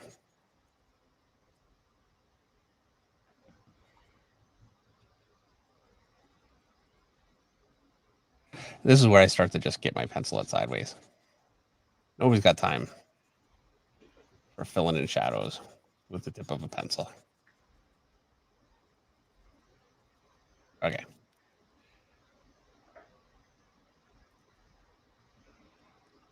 Nick from Detroit. Hey, Nick from Detroit is here, and he says the perfectionist in me makes me spend too much time on the details as I'm sketching. Yeah, that's going to be a problem. It's good to be a perfectionist. You don't want to be just, throwing something together and not putting thought into it. I think it's good, but at the same time, doing these kind of sketches will actually solve that problem for you. Doing a bunch of these will start to make you relax and just stop worrying about the tiny detail too much. Sheldon Martin says, Archer Stanley Glau said he imagines he's drawing what he sees when he can't draw it. And yeah, it's inevitable. You can't help it. When you draw enough and you observe enough, I find for me, if ever I paint, and I never get the time, but every single time I paint, I start seeing everything in tones and color, and I'm really looking at it, and it's like a different world, and I get so much of it, and then time goes on, and I haven't painted for a few months, and I kind of forget again, and that's why you need to be doing this so much. Is it keeps those creative muscles fresh.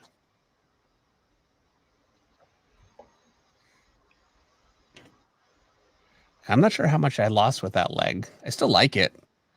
Oh, you know what? I wanted that kind of a deal. I like that more. All right. It's a little higher than this part here. We don't have to draw the foot. All right.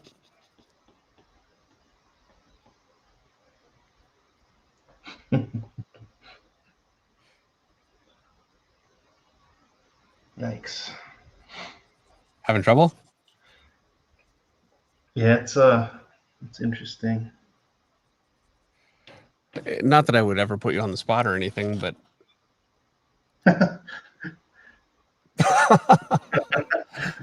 I think it's looking good.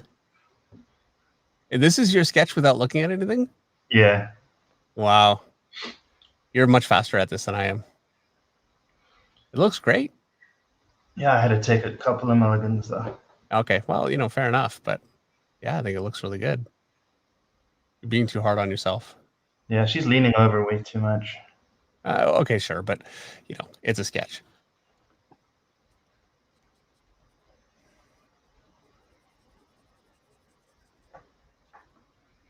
Okay.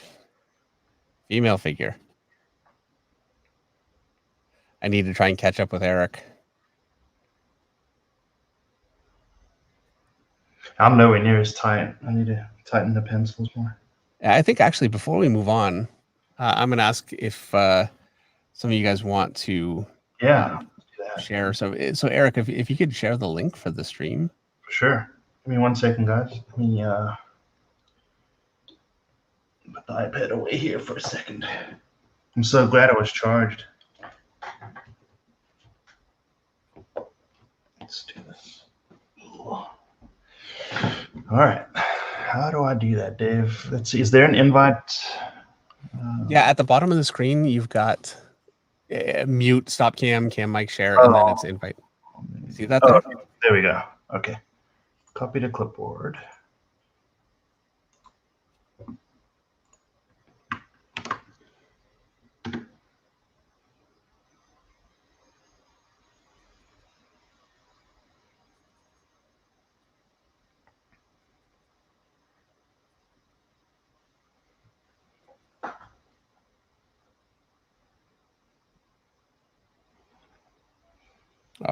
I'm losing it. It's not looking great. That's looking good. Well, thank you. I appreciate the support.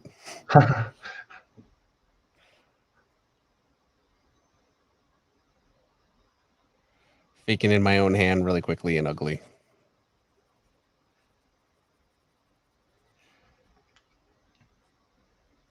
Yeah, it looks awesome. All right, guys, let's see who has something to share.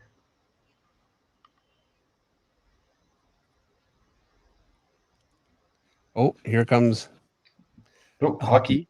Yeah, let's do it. G'day. I won't put my camera on today, so sorry. How are you? Great to have you on here. Great. Excellent. I'll just find my screen to share. Okay. Let's see. What's the best one? Configuration here. Hold on. Let's do this. Okay. Wow, that's good. Yeah. Yeah, there you go. absolutely. So that's the current one that we've done. So I put little numbers there. So 1's down the bottom. That's the copy, and then number 2 up in the top corner there is the from memory. So not from UK. You're not far off at all. That's great. Yeah. So I really I think you captured the bent leg in the male figure, lighting from the head, all that stuff looks great. I really like the gesture of that arm. Like, you really didn't lose that. But the female figure especially has a really great, something that I feel like I kind of lost. Like, you've got a nice line from here to here. Yeah. I'm gonna try and match that a little bit in mine. But she had a little tummy, so I was trying to get the shadow of the tummy in, because that rounder tummy. So it felt that sort of made a bit of a keystone for me. So yeah, Frazetta is really good at doing that. It's definitely something worth studying. Yeah, he really is. It's amazing just how much for such a detailed artist, like it appears to be so detailed, it's so simple, and I really do think it inspired Mike Mignola as a result. And you can see how you can get these kinds of really hard, cool black shapes, and yeah, it seems like it's really working. Yeah, I'll show the one from before. Let me just hide those, and that's the two. So the one on the left is the copy, and then the one on the right is the from memory. So I would say that's the one on the right's probably better. Yes, yeah, the head came out really well. I was happy with the head in the memory one. So yeah, and both of them really put the weight right down on that arm nicely, I think. So, yeah, no, I was really happy. I hadn't really done this type of study before, so it's actually exciting to do. So, yeah, that was good. Yeah. So there you go. No problem. All right. Awesome. I'm sure you don't want to see the silly sketches from the start. I can put them up quickly. So. Yeah, for sure. There you go. Perfect. There you go. Yeah, it's great. I feel like I can see where, like in the legs and the lower figure, just in your simple gestures, doing more of those kinds of simple gestures and really concentrating just on the shapes would improve them for sure. Oh, definitely. I think the upper body, actually, those shapes are really working. And I really like how you capture the movement in all of the figures. My criticism really would be in the shapes of your legs, especially. You're kind of losing it. And I think just these kinds of sketches, do that for a month, you'd be a different artist with that. Yeah, definitely. No, I'll be in on it. Cheers. Thanks. Thanks, chat. Cheers. Yeah, thanks again. See you, Hockey. Good job. Excellent. Thanks, mate. Bye. All right, bye. All right. I think Not a Person is next. Let's add him to the stream here. Hey. Let me pull. I heard someone. Yeah, Not a Person's in. Okay. Yeah, let me pull up the stuff in Photoshop real quick. Okay. Couldn't scan it, unfortunately, so I just kind of snapped a picture with my phone.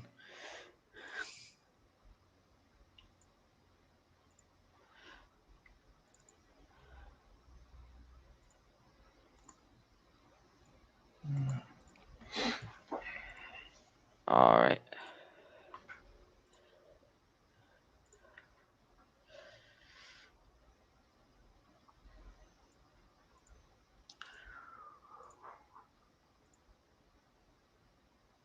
All right, here's the... I didn't do the thing from memory because I spent the time sort of readying my room for this. Yeah. But this is the... and then I have the bat creature sort of over here. Yeah, very nice. And then here's the one up. His face is really good, too. Yep, the face. The female face is really just kind of, sketching basically kind of how I did it. Yeah. Well, not exactly how I did it, but yeah, it's just kind of in there, But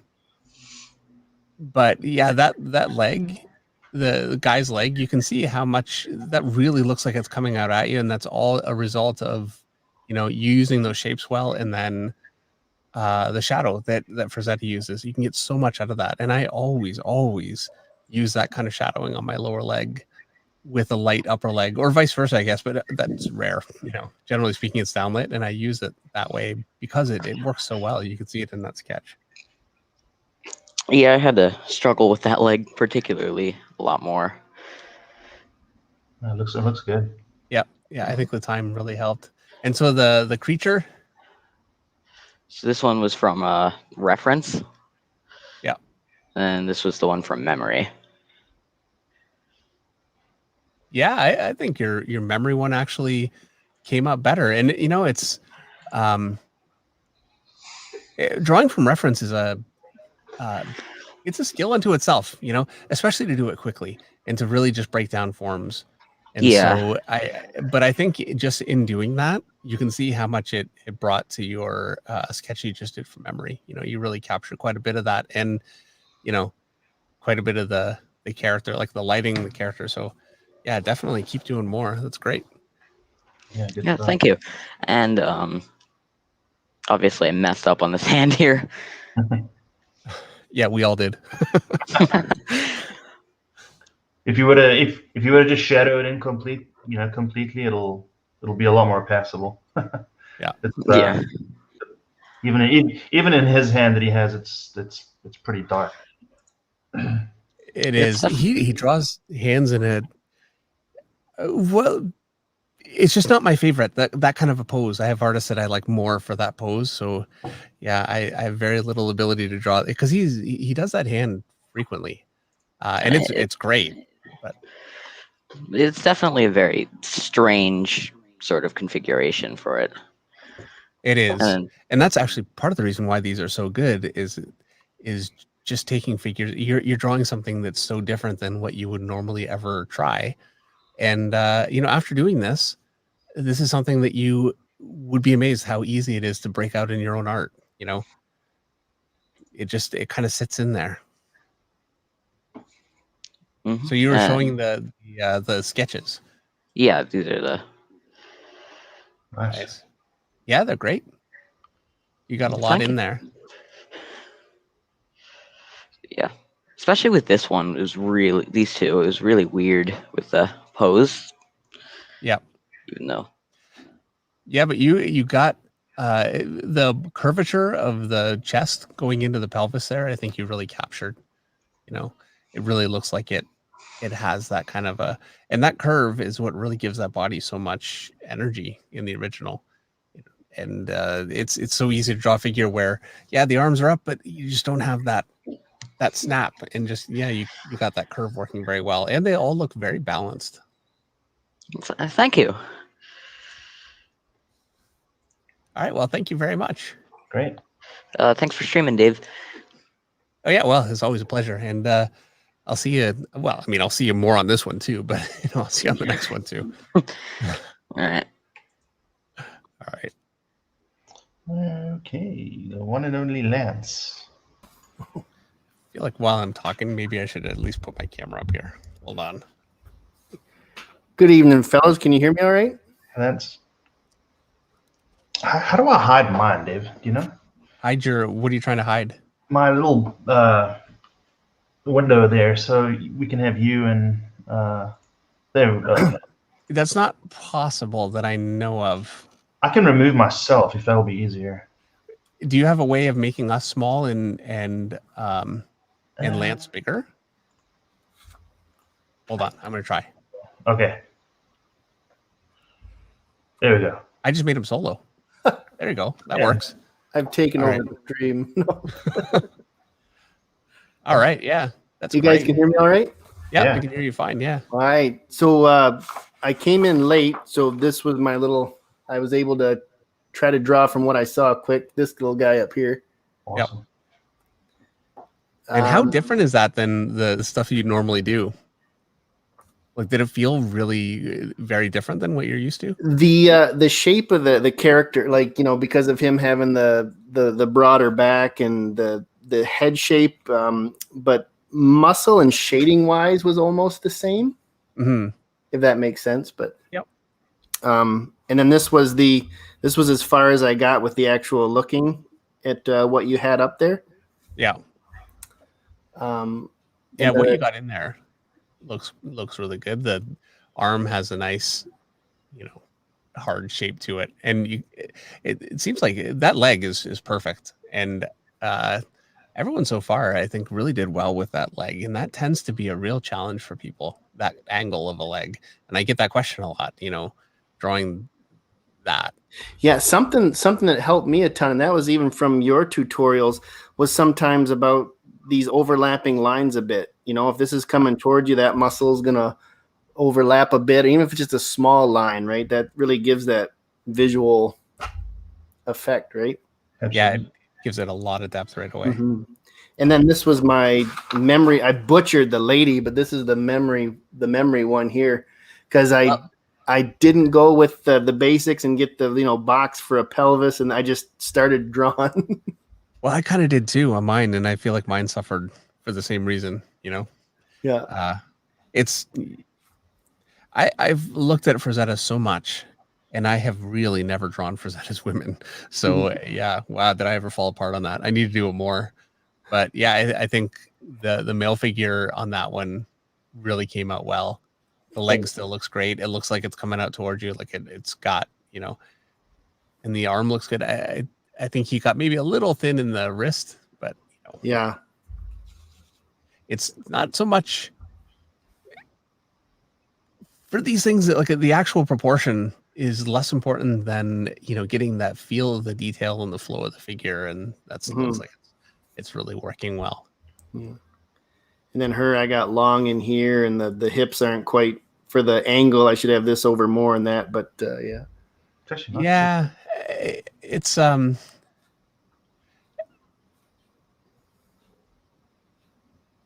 I would say her breast, above her breast, it's really pushing up toward her head, like those lines are coming there. Yeah, whereas you really want to see, like, you can see how his chest shape goes out toward it goes out toward his deltoid. Here, let me let me show you. It'll take me a second here because I need to switch my camera. Okay. And okay. So, and let me, well, you know what? Okay. So on his chest, he's got this kind of a shape here, and it kind of rounds all the way out like this. And she has the same kind of a thing going on. Now it's not rounding all the way down here, but it rounds out to, this would be your deltoid, and this is your pec, and she's got a pec in there. She just has like a fatty deposit. Obviously, it's a breast right there. So you still want to get that shape, and you kind of have it coming in like this. And so it's looking a little strange. And so, but I do, when I'm working out my shapes, I really like to establish that, but you don't want to follow that for lighting. That's more just getting my spacing. So yeah, that's one thing I would say there.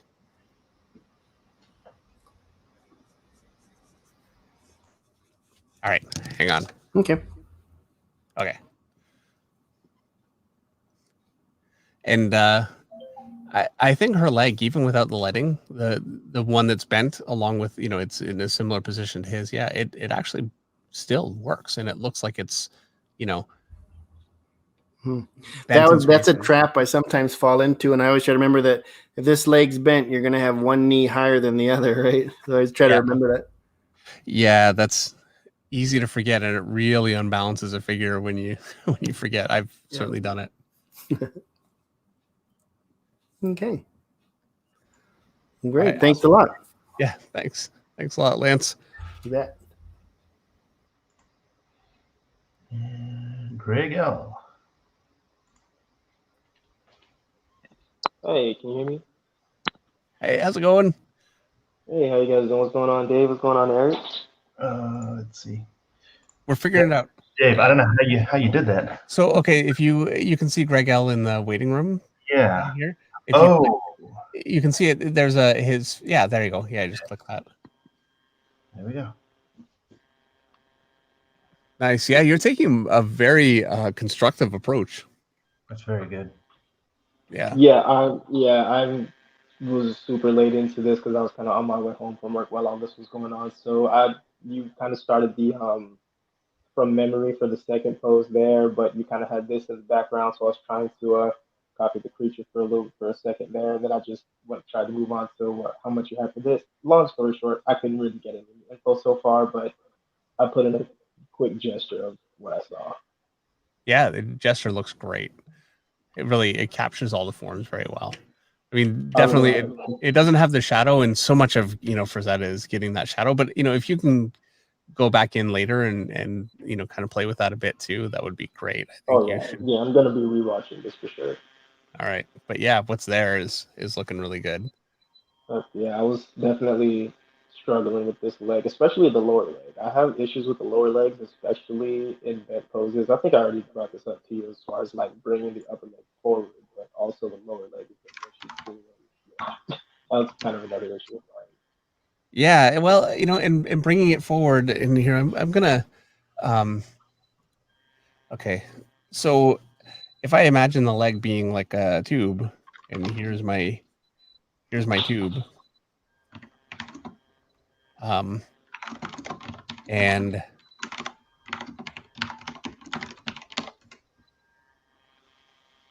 there's my muscles that will go around it, so it's thicker, but they follow that tube, and so that really right there brings it out towards you quite a bit, and then this would basically be your knee, and the whole lower leg would be shadowed.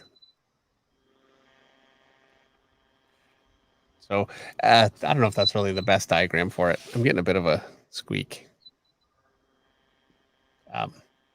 But, you know, for a finished leg, you've got this whole muscle.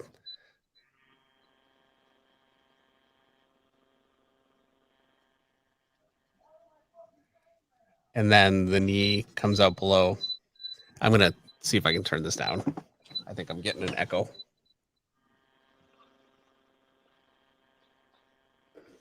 Hopefully that'll help. I really should be wearing headphones. That did not help. I thought you weren't gonna hear me because I'm wearing some Bluetooth earbuds, and it's like not the high grade kind. So.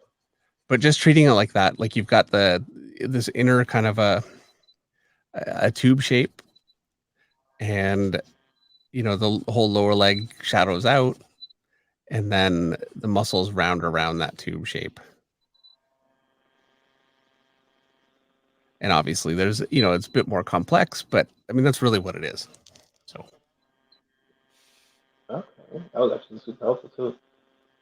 Which is funny because you kind of showed something similar to that, but somehow this kind of, I don't know, I guess the way you angled it or something, I don't know. This kind of like, this put together with the last thing I've seen from the leg tutorial kind of put some pieces together. So I'm going to try to work on that a little bit more. Great. Well, that's great. Yeah, it's amazing how, you know, a bit of a different angle or a different approach can really make something make sense. So that's great. Yeah, for sure. And, Sorry, I know I got a little background stuff going on there, but this is my regular sketch break. So. All right. Hang on. I'm going to be 1 second.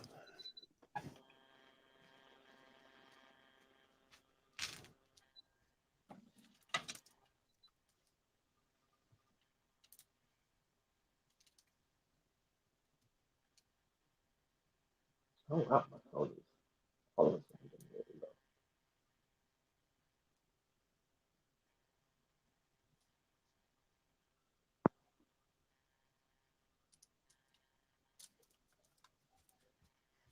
This is a problem when it's your stream. You can't get up. I'm grabbing some headphones.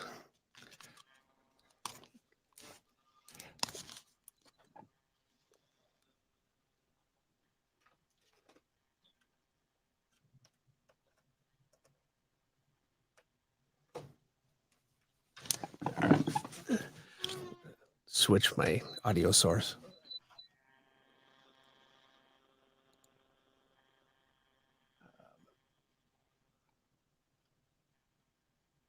There. Okay. I should be able to hear a little bit better now. Am I coming through? Yeah, you know. Okay, good. All right. Perfect. All right. Yeah. I think it's looking really good. Definitely I would, you know, like to see you know, maybe next time when we do the portfolio review, that kind of thing, if you could just show some of these and see, you know, how it came along with a little bit more time to throw in some of the shadow and that kind of thing. I'd love to see an update on it. Oh yeah. I really hope it comes out well because yeah, like I mentioned in the post, my shadows are just a mess, and for some reason it always looks like dark and I guess for lack of a better word, gross. Like yours always comes out like smooth looking, whereas I shade and I'm just like, okay, I just look like I pretty much just took my paper and just ran some graphite across it, and now it just looks a mess. Well, let's definitely take a look at that next time and see kind of what's going on with that. Part of it, and I have to say, looking at what I can see right now, it looks like that paper would be very difficult to draw on. it seems like the pencil's really fighting the paper quite a bit. Are you using? It's actually Bristol. Sorry? It's actually Bristol paper. Hold on, let me see. Yeah, like that to me looks much smoother. Below the. Yeah, This? yeah, like I don't see that you're having any trouble with that paper at all, but it seems like the sketchbook is not the best paper to draw on. I guess I gotta see what series it is, because I don't think it shows anywhere. Well, I see. This is where it's tough. Like, Just- there's for professional paper, there's Strathmore, there's Canson. I personally find Canson very difficult to draw on. Blue Line Pro, that paper is useless. As a matter of fact, I think it's almost criminal because people buy it thinking this is professional comic paper, and you cannot draw on that stuff. It's a nightmare. You can't ink on it. It's trash. So, yeah, I definitely think your comic board is working better. And maybe you've got a Moleskine notebook, but that paper, and it's fine. You can certainly do it. It's not like the end of the world or anything, but definitely it looks like it's a struggle with that paper. Yeah, company A's Bristol will not be equal to company B's Bristol. That's for sure. It does look like there's more tooth on the paper to the left. Yeah, for sure. Yeah, I never even. I don't think I really noticed that too much too. But yeah, because they're both Strathmore, but I guess this one on the left is a smoother version then. Yeah, and I actually really like a rough paper. At Marvel, I was working on rough paper for a while. I had to stop because inkers hate it, pretty much universally. But and it depends. You know, rough paper from one company is not the same as rough paper from another. So yeah, I think the paper that you're using, it's fine, but definitely, it looks like you're having trouble erasing from it, and it's kind of picking up the pencil in some kind of spotty ways a little bit. So if you're having trouble with some shadowing, that might be part of it. Okay. All right. Well, thank you, Greg. Thank you. All right, we're gonna move on to Paul Essenson. I think Rike might have a time commitment. I think he was asking if maybe he could go next. Yeah, if that's okay with everybody, let's do that. Sorry, everybody, but yeah, we don't want to miss him. So here, hang on. Oh, there we go. Okay. Hey guys, Hey, how are you? I'm good. So this is what I got so far. I'm sorry, I have to show on my iPad. I hope it does. Actually, it's showing up really well. Oh, what? Oh. Yeah, I didn't have time to finish the lady and the last one, but You know what? We all pretty much bricked on the lady. yeah, I know it was a collective fail. That's why I'm not even caring that much about the lady because, like, yeah. It's all right. Yeah, that stuff. It looks really good. I think it came out great. I Yeah. really like how the all the shadows have a very hard edge. You know. Yeah, I've been taking that from you actually. Like I've been my drawings overall are much sharper and actually I'm enjoying a lot that. It's pretty cool. Yeah, it's funny. So much so that the lower arm of the creature, the first drawing, yeah, there's a shadow along the center of his forearm that's actually very unusual how it comes across, and there's a heavy shadow that connects those two vertical lines. Yeah. And that's really not correct, but it looks but it looks cool. Yeah, exactly. Yes, exactly. That's the thing. As long as it looks cool, like I'm happy about it. And it shows you how good shape language is so much more important than good anatomy is obviously very important. You need to, but good shape language makes such a massive difference. And I think it really did there for something that is unusual and arguably not correct. It does not matter. It looks great. Yeah, the thing is more like if anatomy, like if you can get the big shapes, then it's basically not messing up the rest. I don't know. No, you're exactly right. Yeah, right. Cool, awesome. So that's what I have. Ready for more. We can Yeah. go for the next one.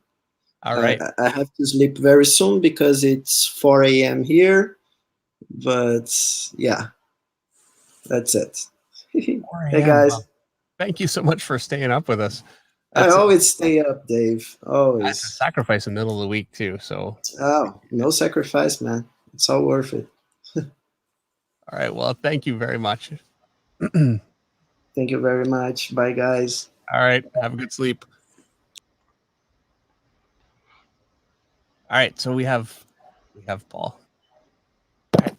It's my face. It is. Yeah. Well, thank you for. It's weird. thank you for waiting. Hi. Hello. Hi.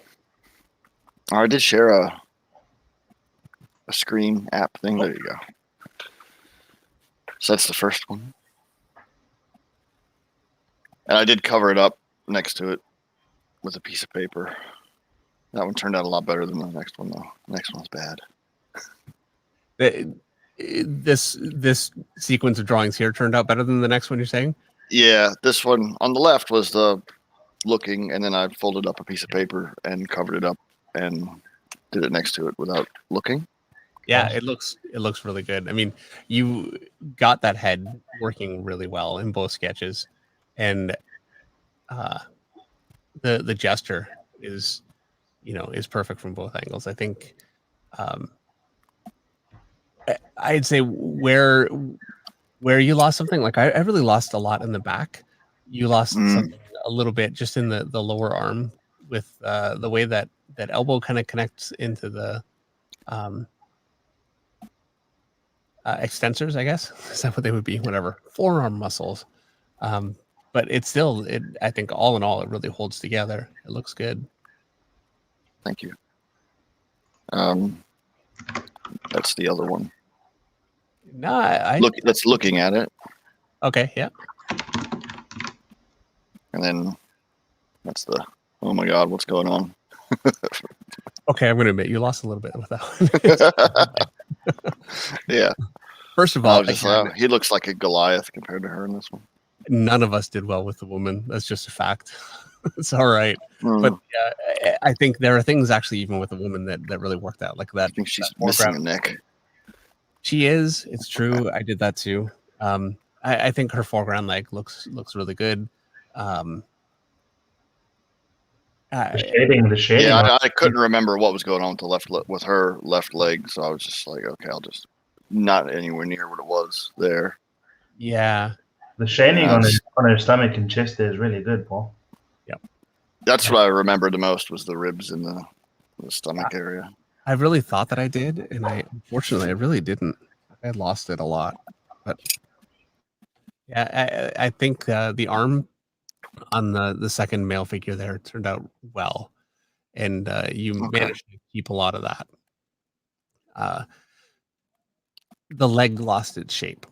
That's really the biggest issue with it, is just losing that shape in the leg. And Frazetta does that kind of leg very, very often. He does it so well, and I would really say, yeah, just keep working with that. Oh yeah, because it really worked. Look at how well it worked in that first one. It looks phenomenal. And 4 or 5 sketches. Oh yeah. And you can see the difference, and this is how you take a leg from looking like that to looking the way that Frazetta did it. And you can basically make it yours. So, yeah, you can see where you lost that there. But that's a great thing about doing this though too, is you can really see what you can capture better with more practice. So cool. Awesome. Thanks for that. Appreciate it. This is awesome, by the way. Thank you. Really look forward to this stuff. Yeah, I'm having a blast doing this. I really am. I'm watching my cover deadline slip away. I don't care. I'm having a good time. Sweet. Well, thanks for having me on. All right. Yeah. Thank you, Paul. See you. All right. We have Marco coming up next. Hi, Marco. How are you? Hi, I'm good. How are you? Good. Great. Okay, so first I have just like the warm-ups that we were doing. I don't know how those come up. They're coming up all right. It's a little tough to see, but I can see it well enough. Yeah, the lighting in here isn't that good. Sorry. No, it's all right. They actually came out very, very well. Like that first figure with the kind of holding the sword, the chest twisting, Mhm. those legs have a really well-defined shape to them. I think it looks great. Yeah, And that that's one all- was really fun. I really Yeah. liked that one. Yeah, I think you really got a lot out of that. Yeah, all in all, like the figure pointing the bow, that Mhm. foreground arm has a great looking shape to it. Awesome. You had a little bit of trouble with that leg on the same side. I guess that would be Yeah, yours, yeah, I did. left leg. But I Mhm. mean, that's all right. That's how it goes, you know. Yeah, So all in all, though, yeah, they look really good. They really, awesome. Thank you. Next, I had to split it up through a few pages. This was the last warm up, and the I didn't do from memory. This one's like the bat guy is from reference. But yeah, that was yeah, it that came one. great. It looks really good. And I mean, step one, and I'm sure the most important step is really to get your figure drawn from reference, you know, Mhm. and then doing Yeah. it on your own is a great way to see what you missed. So, Yeah. you know, the fact that you were not able to get the other one in there, Yeah. you definitely should do it. And Yeah, yeah, for sure. you know, don't skip it, but it's all right. What you have there is looking good. Awesome. And then this is the last one of the like the man. Yeah, this one came out Great. okay. Yeah, it's good. Yeah, it is. And actually you managed to get that female figure working pretty well, I gotta say. Yeah. Thanks. I think you win definitely the day for the female figure. We all really struggled with that Awesome. one, and that her leg shape really came through well. It was Great. great. Cool. On the male figure, I feel like with his head, you hit what I hit a lot, and that is defining stuff with shadow shapes instead of actually having something defined underneath. And I Yeah. did that myself, so I mean, I ran the same thing, but yeah, that's what happens. So the Yeah. shadows are fine, but what you lost is some of the underlying structure, which Yeah. is Yeah, fine. for sure. Awesome. All right. Well, that's everything I have. Thank you for doing the live stream and everything. Like, this is awesome. I've learned a ton. Yeah, my pleasure. Thank you very much. Yeah. Awesome. right. Well, have a great rest of your night. Yeah, you too. Bye. Bye. And we have George Arnold. Okay. So I think George, as with all of us, whenever we join your streams, Dave, we're a little bit nervous. So he wants to know if he can just show his art, and then you can comment on it. Oh yeah, of course, sure. Yeah, really. Believe me, I don't blame you. All right, George, you're in there.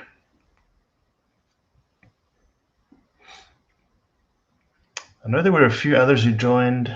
I think Christopher Twin was having some technical difficulties. I think he's going to perhaps try and rejoin. Well, I think what we're going to do after this, after George, is I was planning on this being 2 hours. I'm having a good time. I don't know, like I don't want to keep you here all night either, Eric, but I kind of want to do another one. Yeah, no worries. No, I'm good. I'm good with whatever you need. This is awesome. So I have especially a figure in mind that I've tried to draw before and it totally defeated me. So I want to try again. Oh yeah, sure. Yeah. Okay. It's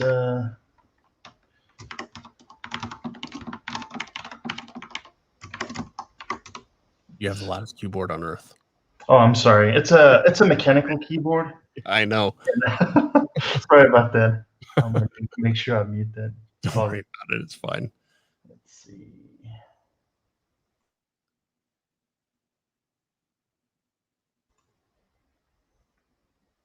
So George, it can be kind of tricky to share sometimes. There's that next to the little gear icon. There's a share button, and that'll be what you click on to share a screen.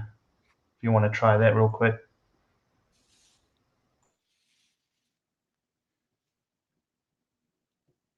James Larges. I'm sure I'm saying it wrong, James, and I'm sorry. Says he's too much of a chicken to share on live chat. Yeah, I hear you, but one of these times we will peer pressure you into it. George is saying the share is faded out and I can't click it. So here's what I'm going to say, George. we're going to move on to the next figure. And when we're finished with it, I'm not going to do another run through of everyone because by then it'll be time for me to go to bed. But what we will do is when the next figure's done, we will bring you in and we'll give it another try. How's that sound?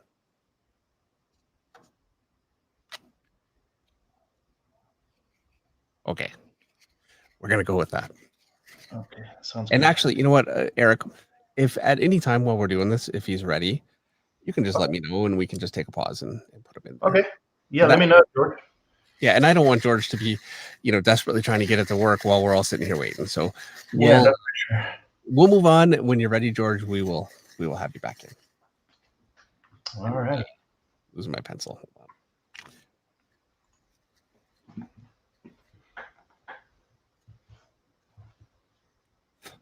All right.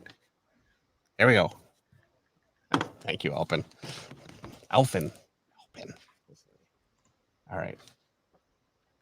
Okay, so Oh, the yikes. next one.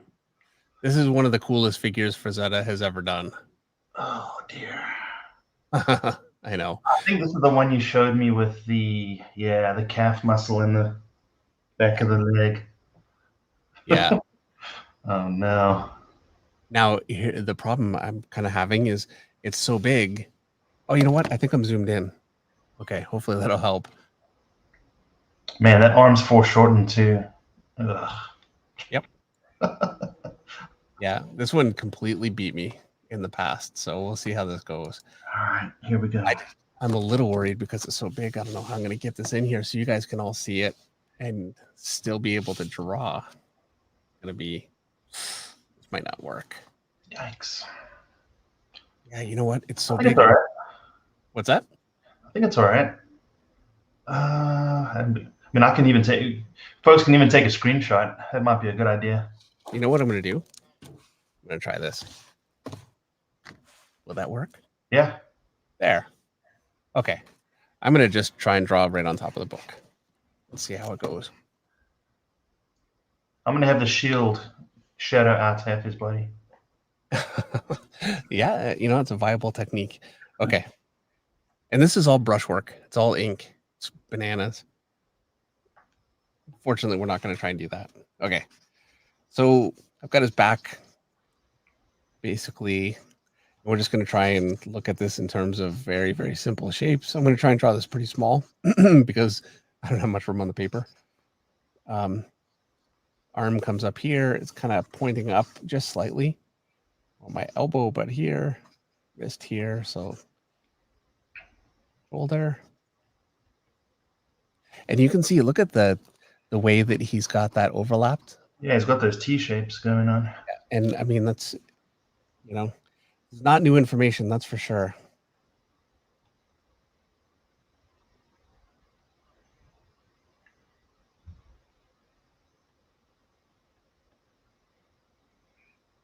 I'm going to give him, I'm going to cheat.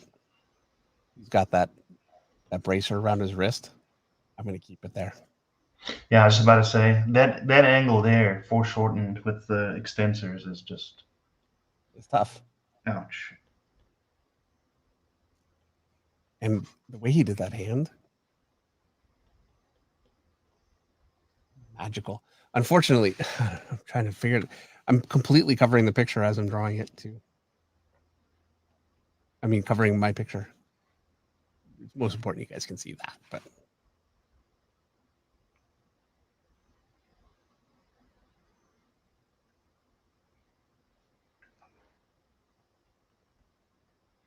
and that's all shadowed. I think that's okay.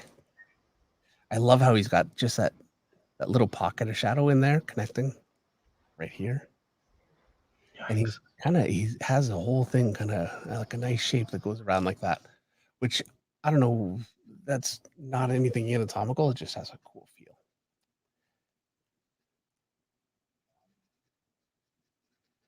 And I have managed to take pieces of this figure in the past and make a little bit of it at work, but you can see already I'm losing.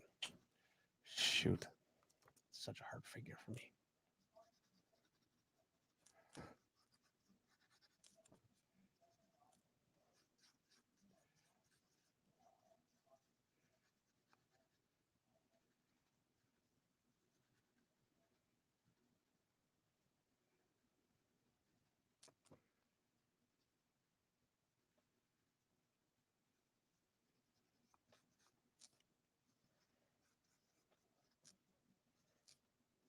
he's got his neck kind of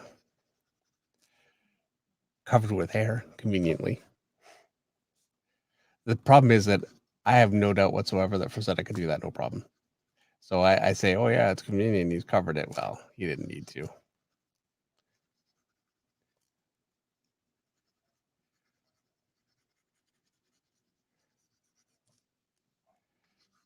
This arm's basically here.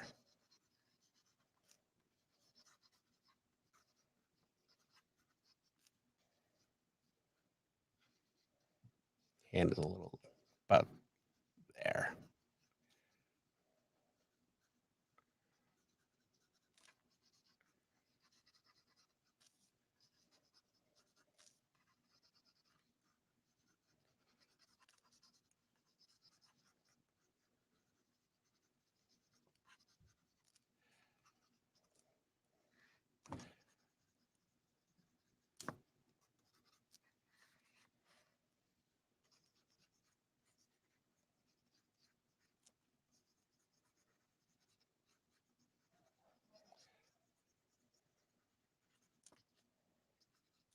Yeah, I'm finding myself noodling pretty bad here. Yep. He's got very rounded shapes in this figure, as opposed to some of his other stuff too. I mean, they're very well defined, but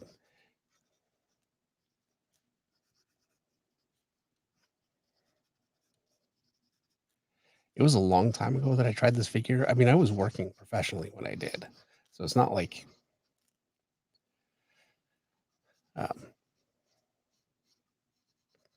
I was still an amateur, but yeah, I just couldn't do it. So I figure, why not fail in front of all you guys?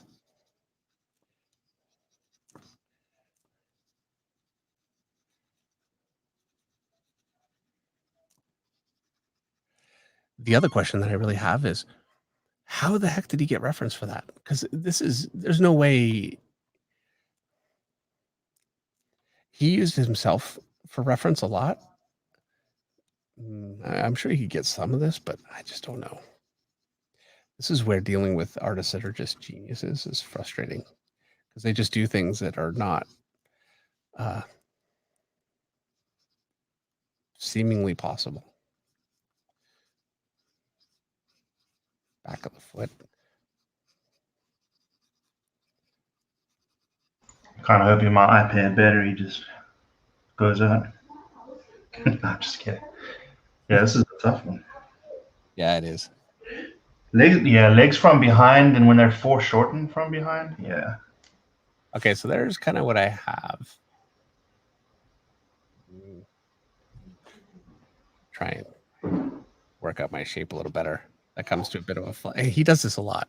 He's got, it comes up and then there's a flat, and he does it here. This comes up here, it's flat, and then it comes back down, as opposed to just being like a, you know. And so I've got that here. He does it here too, and I miss that. And I really like that about his art. And I pick it up from him whenever I draw from him, and then I forget again. So I want to try to capture that.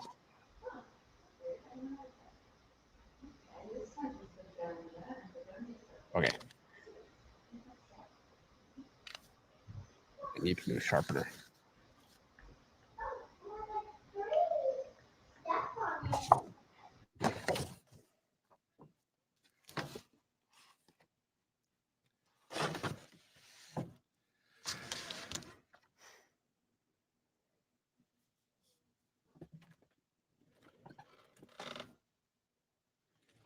All right. Greg L says, okay, I don't think I can do this one. This pose is wrecking me. Just don't quit. This pose has wrecked me before. Doesn't matter. Just go for it. And you know what? It's not bad. I will say though, Eric, your arm is pointed downward. His is pointed upward. Oh no. Okay. Well, nice thing about digital, I can rotate that. So George Arnold says he got it. So looks like he's able to share his screen. Well, I think the screen he's sharing is your screen, David. Yeah, there we go. I think he's got some in there if you want Okay. to check it out. Yeah, let's pick this up. All right. All right, George, I'm going to end. Yeah, there we go. Oh, that looks great. Uh-oh. Uh-oh. There we Here we go. See if there we go. Yeah, perfect. Nice. Yeah, it's looking really good. Nice. That is very, very solid.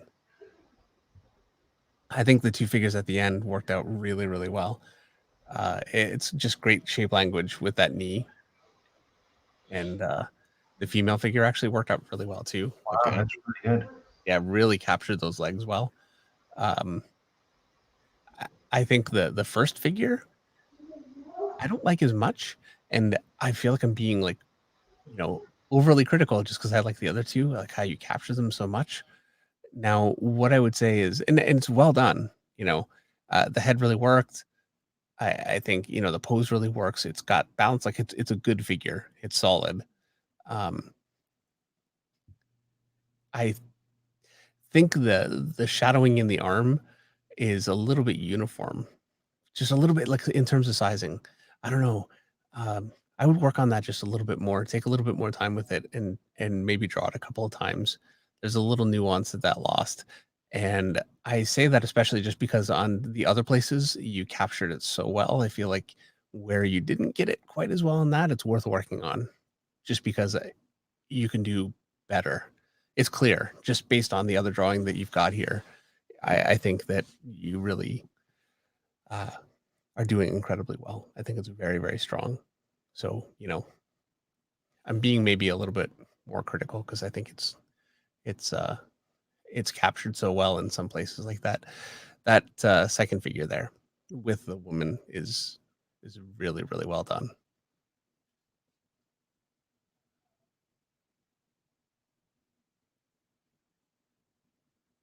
Yeah, that was really good. Yeah, absolutely. That was great. Well, thank you very much, George. And, thanks for getting it worked out and coming back and sharing.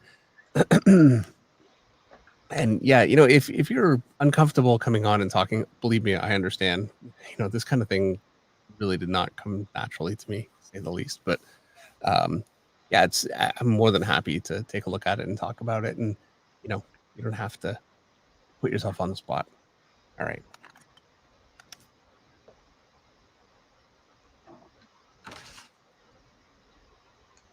Okay. You know what? Hang on. Let's give myself a little bit of room here. There we go. Okay.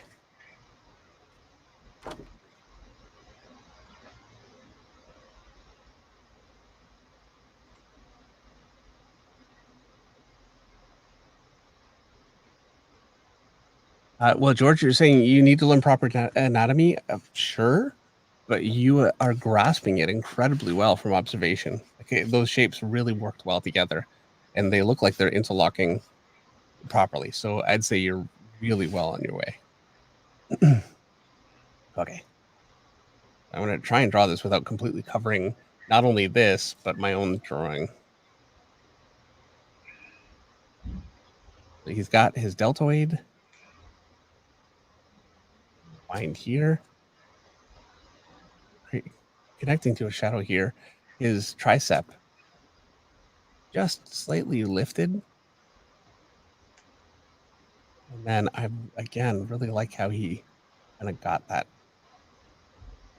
shape there and then connected to the overall shadow of this. I just like how he hit that. I don't understand it, truthfully, but it doesn't matter. It's good.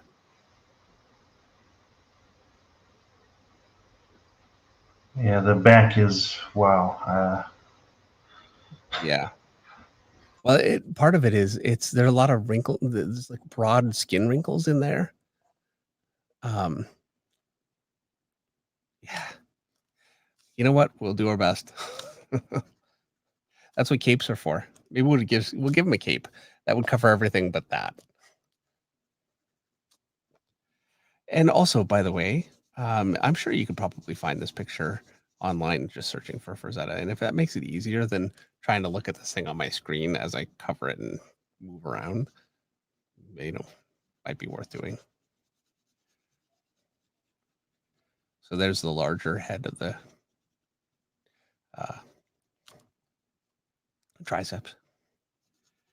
And you can see actually the way he's got it defined there, this one comes in, this is the larger head, and it's a triceps. So there's 3 muscles. This is the 3rd muscle here. And I could even, and you can see he's kind of got that just slightly here. Just indent that a little bit.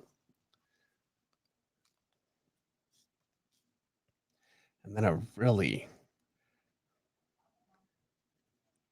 that's like a Tony Ferguson elbow.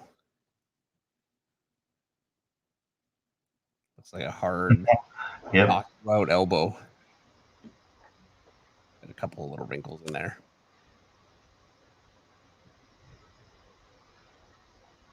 And by the way, Eric, when I do a UFC picture, which I do want to do, I'm drawing Tony Ferguson. He's my favorite. Oh yeah. So, El Kakui. Yeah, I know he's a nutcase. I don't care. It makes him more interesting. It does. I wonder sometimes how much of that is just showmanship. Well, I think with him it's legit. I think there's. Oh no, I think he has demons. You can't fake that. I've watched interviews with him, and I think, wow, this guy's on his own planet. Yeah.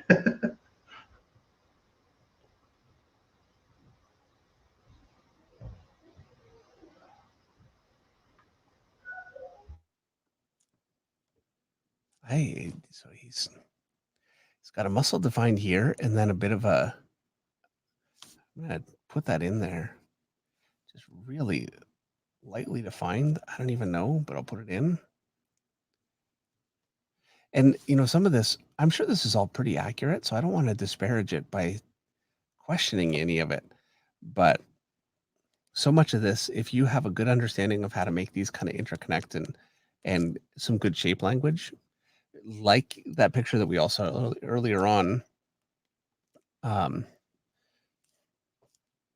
it kind of doesn't matter too much.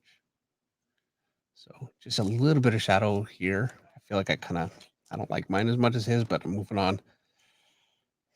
It's already kicking my butt. Like you can see, it's just, yeah. And this is kind of how it went for me last time. I drew it. I just couldn't. Yeah, this is a tough angle. I'm just going to go ahead and say that then back, I don't think I can pull that off. Those lateral muscles, yeah, I don't know. There's also a bit of a core light going on there. I like that arm though, all in all. Oh yeah, I feel pretty proud of that. Look at how much longer my bicep is than his. Like I really lost that. Paul, I'll try find this online, and I'll see if I can post an image to it on Discord. Pinterest will probably be the best to try and find it. I don't know if you have Pinterest, Paul, but that might be the best. I'm gonna see if I can fix that because I really lost that bicep, and I still liked it, even though it was really wrong compared to what he did. So he's got like a real line that kind of comes from here all the way around to here, and then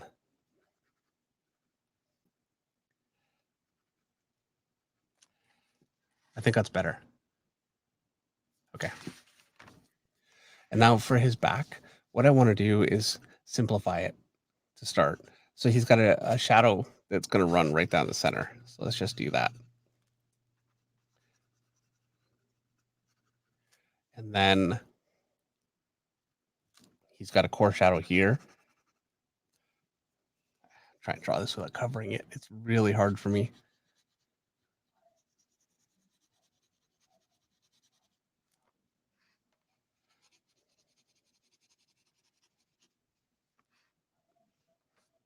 A bit of a shadow.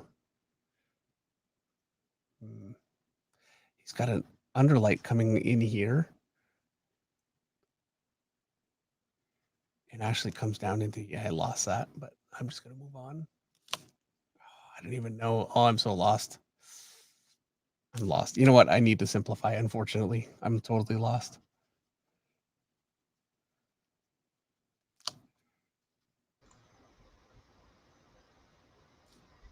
Yeah, that's rough. Yeah.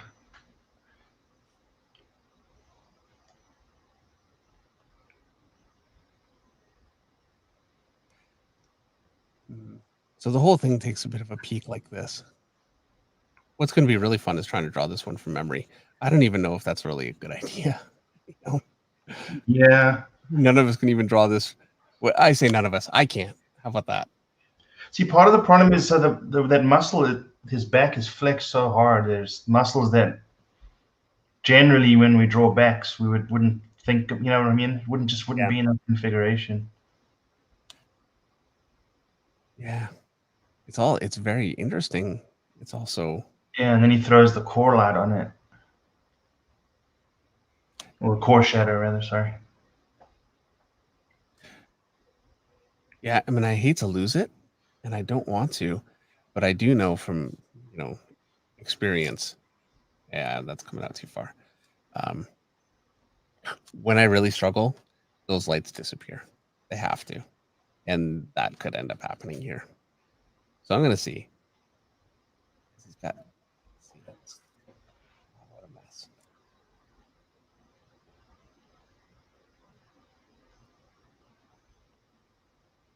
I feel like I shouldn't have pulled this one out. Like I was thinking, I struggled with this before, but that was a while ago. This will be fine. We'll have fun with it. And yeah, now I'm putting us all through a nightmare. Sorry, Paul. Paul Essence says he's in Struggle Town. Yeah.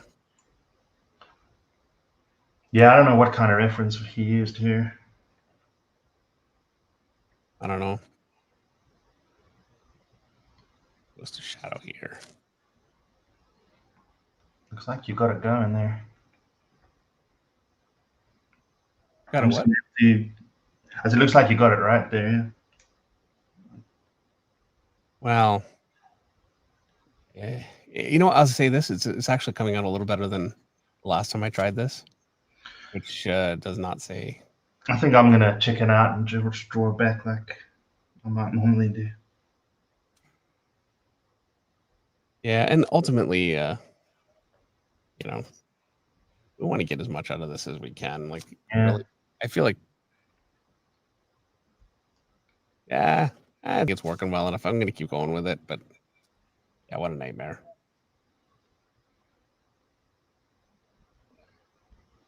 I'm starting to fake it. Just drawing my own anatomy. What a mess. I'm gonna make his hair longer. Yeah, there we go. Yeah, you know what? I hate how all this is looking on his back. I need to do this myself. Tagamo, I think you can. You have to. You can try put it in the chat. Yeah. I think Tagamo found the. You can try it in the chat, and then if you're a member of the Discord, I can post a link to that. You can post it there too. But yeah, try the chat, and then. Dave, I wonder if maybe that's something you can post to the community tab too. Which is what? Oh, would that be a copyright thing? Oh, the original picture?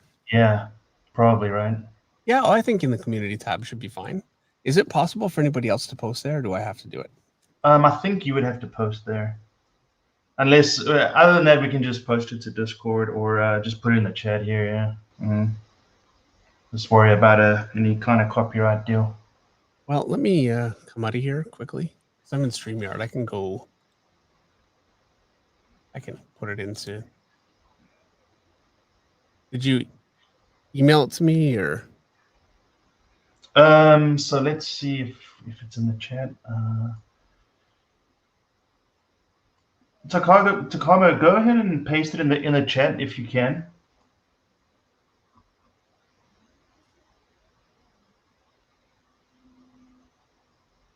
Or I wonder if just a screen grab, David, would work off your. If you want, I can screen grab it and email it to you. Yeah, sure. Okay, let me do that real quick.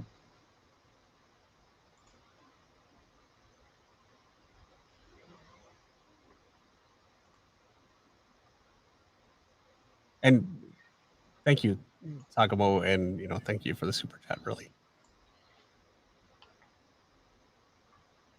Okay. Opening email. Oh, sorry, I'm gonna mute my keyboard. It's fine.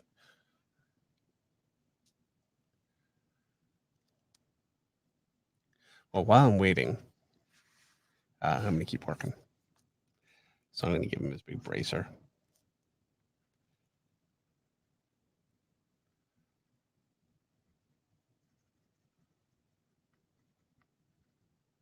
And I don't have my proper eraser. I've just got my kneaded eraser.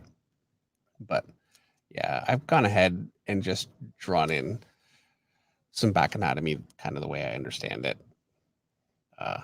Because the shapes that he was using are really not working for me. So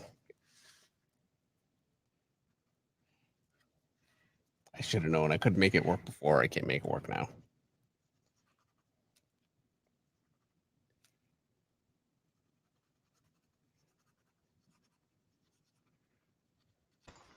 Okay, I emailed it to you. Tagamo, you can put it in the reference channel. There's the reference and studies channel. Let me look real quick. Yeah, the reference and resources one. You can place it in there. I can always pin it as well. I just mentioned it's from the just mention that it's from the member stream, and then I'll go ahead and pin the chat or pin the post. Sorry. Yeah, you know what? I really wasn't thinking. It's one thing watching me sit here and fail at something, but making you guys go through it too. It's not cool. I think it's beneficial just to see the problem solving going on. Definitely helps. Well, hopefully you're right. This kind of comes to a peak here.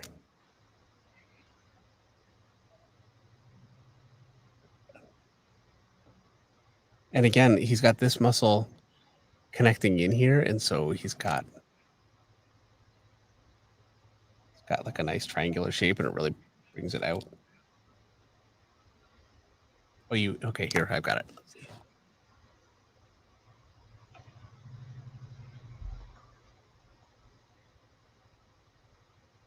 Okay.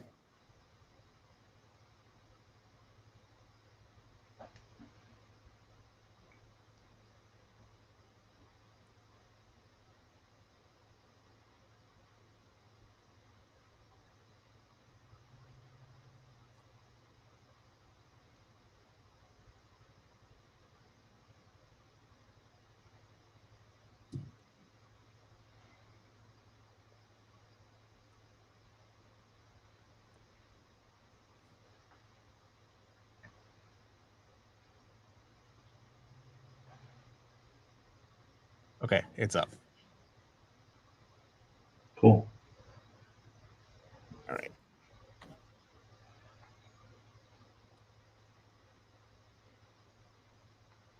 Yikes, that looks good, dude. Thank you, Eric. Just gonna go dark on his feet. Asher's coming along. Yeah, it's it's okay, I guess. Now, I will say, really, trying something like this and having it not work, you still get a lot from it. Yeah, for sure. You do, but it's not much fun. I really love how he's got this leg shaped. He's got, this would be from the front of the leg. So, the front of the leg, you got this kind of an operation here, and then you got this side piece here. So this would be the side piece here. The front of the leg, and now it disappears around the front, and then in the back. Yeah. So it's just nicely constructed. And it's exaggerated, Like, I'm sure he had to have been looking at something, I think. And whatever he was looking at, there's no way it looked this cool.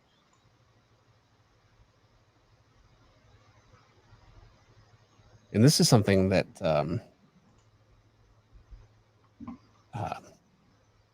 John Buscema picked up from him really well. Did some really yeah. the kind of legs that he would draw were very based on this kind of a style, and he did it amazingly well. And thanks to Gamo, I pinned the message in Discord, so anyone here who's a member of the Discord, you can find it there. Let me paste a link to the Discord as well. So we should have it in multiple places. That's good.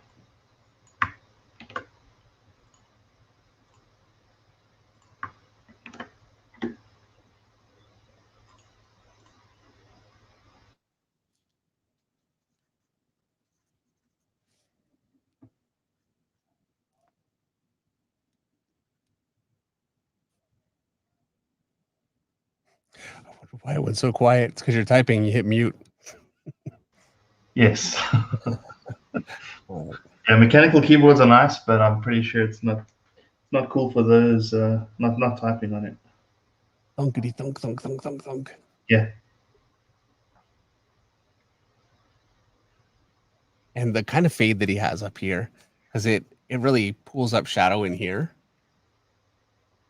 but it would look very odd to just be light here. And it's I really want these to be simple. I don't want to be drawing and rendering on these. I don't know how you'd achieve that otherwise. I guess just go dark with it. I'm going to try that. Just going to go dark. That'll work.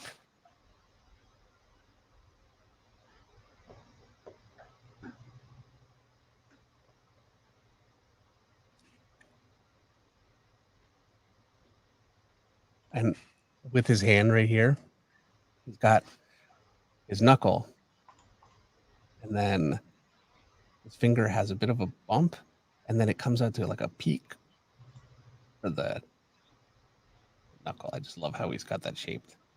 Yeah.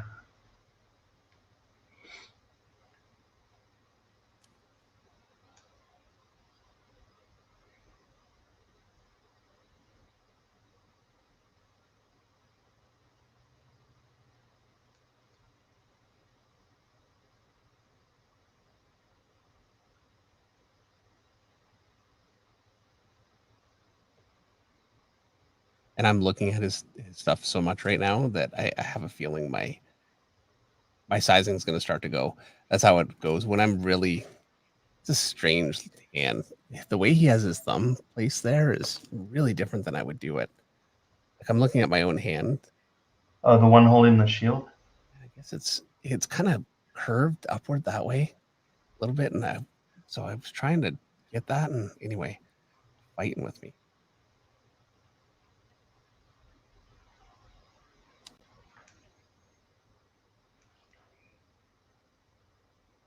And he's got a bit of a cast shadow from the shield.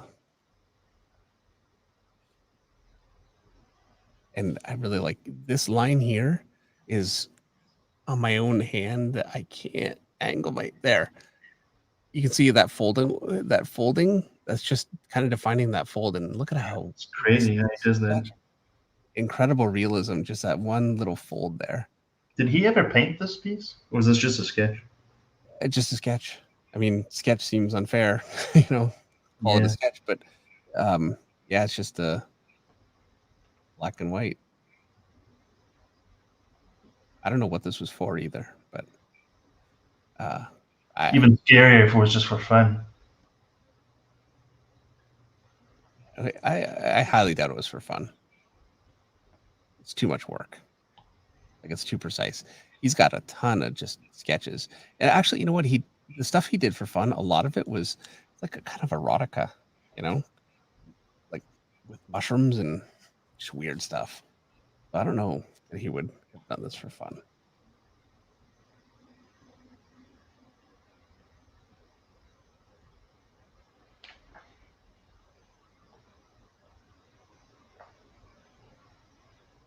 Oh, face. Need to do the face.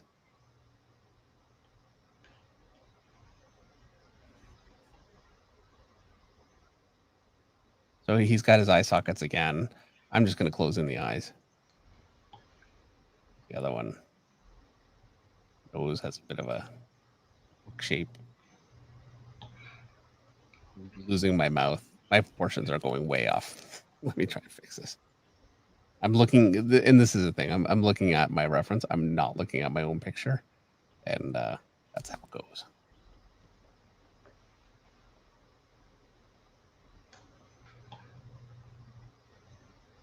But this shape right here, I've copied this quite a bit, and not necessarily from this picture, but the way he's got this kind of a shape defining his cheekbone, and you can see it comes here, kind of takes a bit of a curve here. He's got it very dark in through here, which I don't generally do, but that basic kind of a shape language there this is where I got it, is Frazetta. And again, I got it from doing this kind of stuff. So hey, even if I got nothing out of the back because it just completely wrecked me, I got that. I really like how he's got that arm kind of wrapped like this, and I was missing that. So drawing an arm from that angle, I keep that in mind and say, okay, so I've got my shoulder here. Here's my bicep, and I want the whole thing to wrap basically like this. So here's my tricep in there, and my elbow. He's got that big gonkin elbow, but you can see. Look at that. I kind of got that shape basically working for me, and it wasn't a minute ago, and that's just from doing that. So that's mine now. Yeah. So yeah, feels like this whole thing was worth it. Good. Happy about it. Couldn't do that before. So there you go. There's that one. Sure.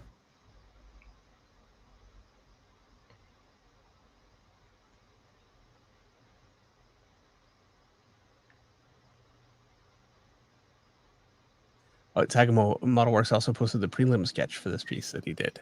Yeah, I pinned that as well. Okay, great. Yeah, that actually is in the rough work book that I was showing, when we started tonight. Cool.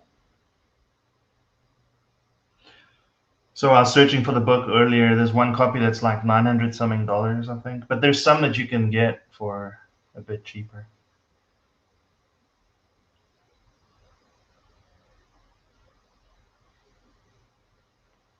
Yeah, it's looking really good. That back actually is really holding together. Yeah, I just can't break down what he did there. But I'd just be drawing chicken scratches if I tried. Well, that's kind of what was happening to me is, it's easy to do that with backs too, because I have so many little weird muscles that are impossible to remember. And if you try and copy them exactly, you end up with, a bit of a mess. So I think that actually really works. It looks good. George Arnold said, your back looks great. Mine is a mess. Yeah, George, if you're still kind of working on some anatomy, trying to draw back like the one we're doing here, yeah, I couldn't do it. That's for sure. I've drawn a lot of backs. And Sheldon Martin says the back wrinkles is what really got me lost. Oh yeah, for sure. I really apologize, guys. I thought this would be a really great one to do. Oh, I think this is a good exercise. I think this is perfect. It's getting out of the comfort zone, right? Yeah, well, it certainly got me out of mine. That's for sure. And I learned something from it, but wow, was it hard. And, I'm looking at like this leg here versus Frazetta's, and I really lost a lot with that. Like there are things that I lost. I almost think I should try and just draw this one every day for a month. You know what I mean? I don't know. And George says it was fun. It's just really daunting. Yeah, I think for all of us. Greg L says my whole pick was a mess. Greg, did you feel like you got anything out of it though? Do you think that you learned something from it? Makayo Church says my backs are bad. Yeah, and Jay Doyle says I feel that with this one it's extremely difficult to capture the lower back arch. Yeah, certainly for all of us. Maybe the Travis Dress out there would have no trouble, but yeah, this was a very, very tough one. That's great.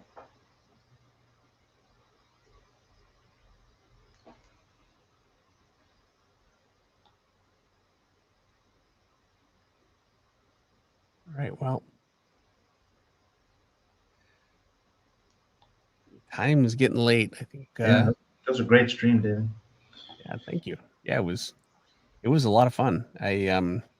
I really was not intending on challenging myself. I thought, it's be easy. I'm copying Frazetta. I could do that, copying from somebody who knows what they're doing. And yeah, I think this turned out to be, a challenge for all of us. Yeah, I'm a Kyle Church, so I need to learn back anatomy. You do be warned with back anatomy. Anatomy books will not be your friend because there are huge muscles on the back and other places too, but especially the back. There are huge muscles that are really paper thin. And so in anatomy drawings, they look massive and you'll try to draw them, but you would never actually see them in a real back. And so what you need to do is break the back down into very, very simple, the major shapes. And so you've got in the center, you've got your traps, basically your shoulder muscles around your neck. And those here, let me show you what I mean. I can draw it, I can't say it. So you've got this muscle kind of combination here, and your neck comes out. And then your shoulder comes down here and connects up in there. And then you've got your, this would be your shoulder blade here. And then underneath, you've got your lats and then your obliques.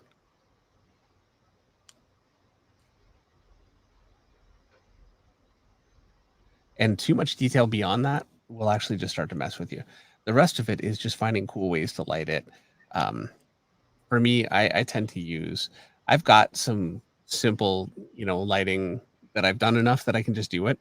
And then I've got other ones. I've got a huge selection of anatomy poses, that kind of thing. So. And Nick from Troy says, definitely wasn't ready for this at this speed, but I think I learned to simplify even more than I have been. So that's good. It really is good. And I know we did this quickly for sure, but in these kinds of studies, you really don't want to be taking too long with them because getting lost in the weeds, you stop really finding the big kind of expressions and shapes. I think it's really good. You want to take the time with your own artwork, but you want to just bang these out and get something out of it and move on to the next one. BW says, how often do you personally use the horizontal striations for back muscles myself? Okay, I'm going to say this kind of thing here where it's bunched, I would never do. That would be, I think it could be really cool if I could pull it off. I know I can't. So, I wouldn't do that. But basically along the lats, you can see some striations that can, it's not really striation so much as just seeing the ribs through. So when you lift the arm or whatever, you can kind of see that sort of detail, and I'll draw that in. Alfin. Well, Alfin came in a little late, I think. So, thank you so much, Alfin. And you know what? If you fell behind a little bit, that's all right. The woman was tough too. I just kind of threw that in as a, hey, we'll throw that in. But, it shows you the stuff that that you don't think about. It's the stuff that really kills you. So let me show you some of the other ones that I kind of had pinned here. I had this one. I had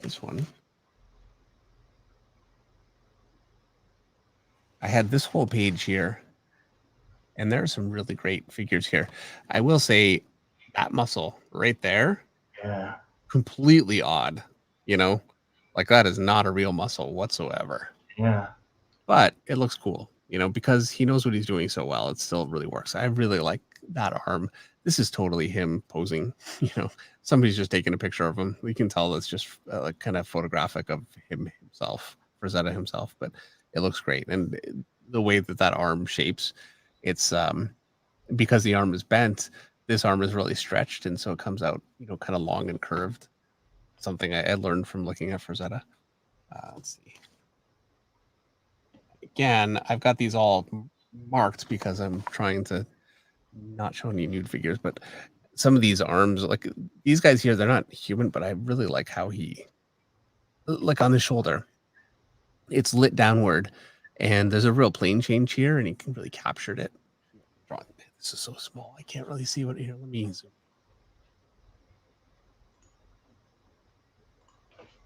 Yeah, he just really captured that plane change in that shoulder really well. And I've used this before. I've drawn basically this arm on figures before and had it really, really work for me. It just popped nicely. I really liked how it looked. So this basic leg, again, you know, I'm sure you guys are familiar with that. The one that we drew earlier on, it's a different angle, but really the same kind of rules apply.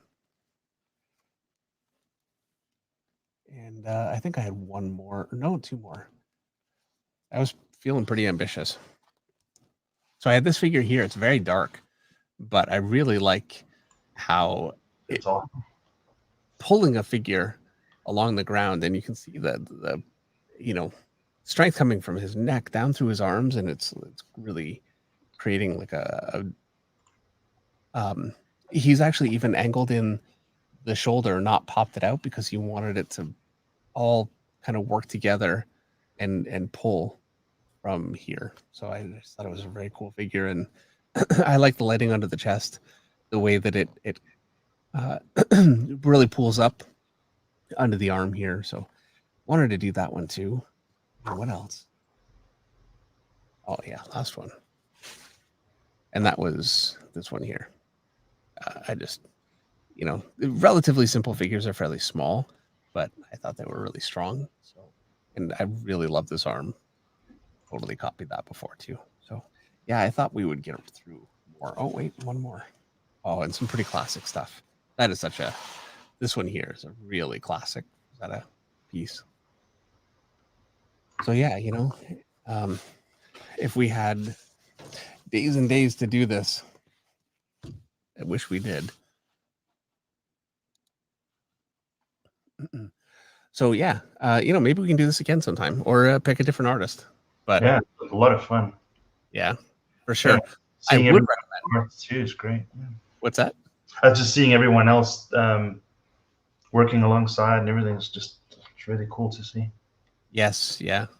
I would recommend, you know, for those of you guys that that were following along, you know, try some others just on your own, and you know, keep going with the same thing. The more of this you do, the more you'll get from it. So, you know, have fun with it, or you know, as the case may be, have like a misery with it. But you know, you'll definitely learn something. So yeah, thanks again, everyone, for coming and spending some time with us on another live stream. I think this was a real blast. I had a lot of fun with this. The next member stream that we do will be portfolio reviews, and that'll be in 2 weeks. So the date is, you know, to be determined. The exact day of the week, we're kind of keeping it a little bit. I really should, Eric, we probably should maybe, you know, come up with a strict day for it. It might make it easier. Yeah, so sure. I think we'll talk about that before, you know, 2 weeks, just to come up with a day. Unfortunately, any day that we pick, there are going to be some people we can't make it. That's right. You know, it's just a reality. I wish it weren't the case, but you know, we'll try and find a day that works as well as possible. So yeah, thank you very much. Thanks a lot, Eric, for helping out again and showing your artwork. I'm sure that's not fun. It's not fun. No, I had like this guy. Oh, what a mess. Had a blast. It was definitely a lot of fun. Yep. All right. Well, thanks everyone. Thanks Nick and Greg, George, Paul, Kirk, Sheldon, James, Lance DeBoy, and Dan, and Muscular Sphincter. It's a great name. It's bananas. All right. Thank you, everyone. And I will see you guys in the next stream. And well, next I'll see you guys in a tutorial. That's coming right up.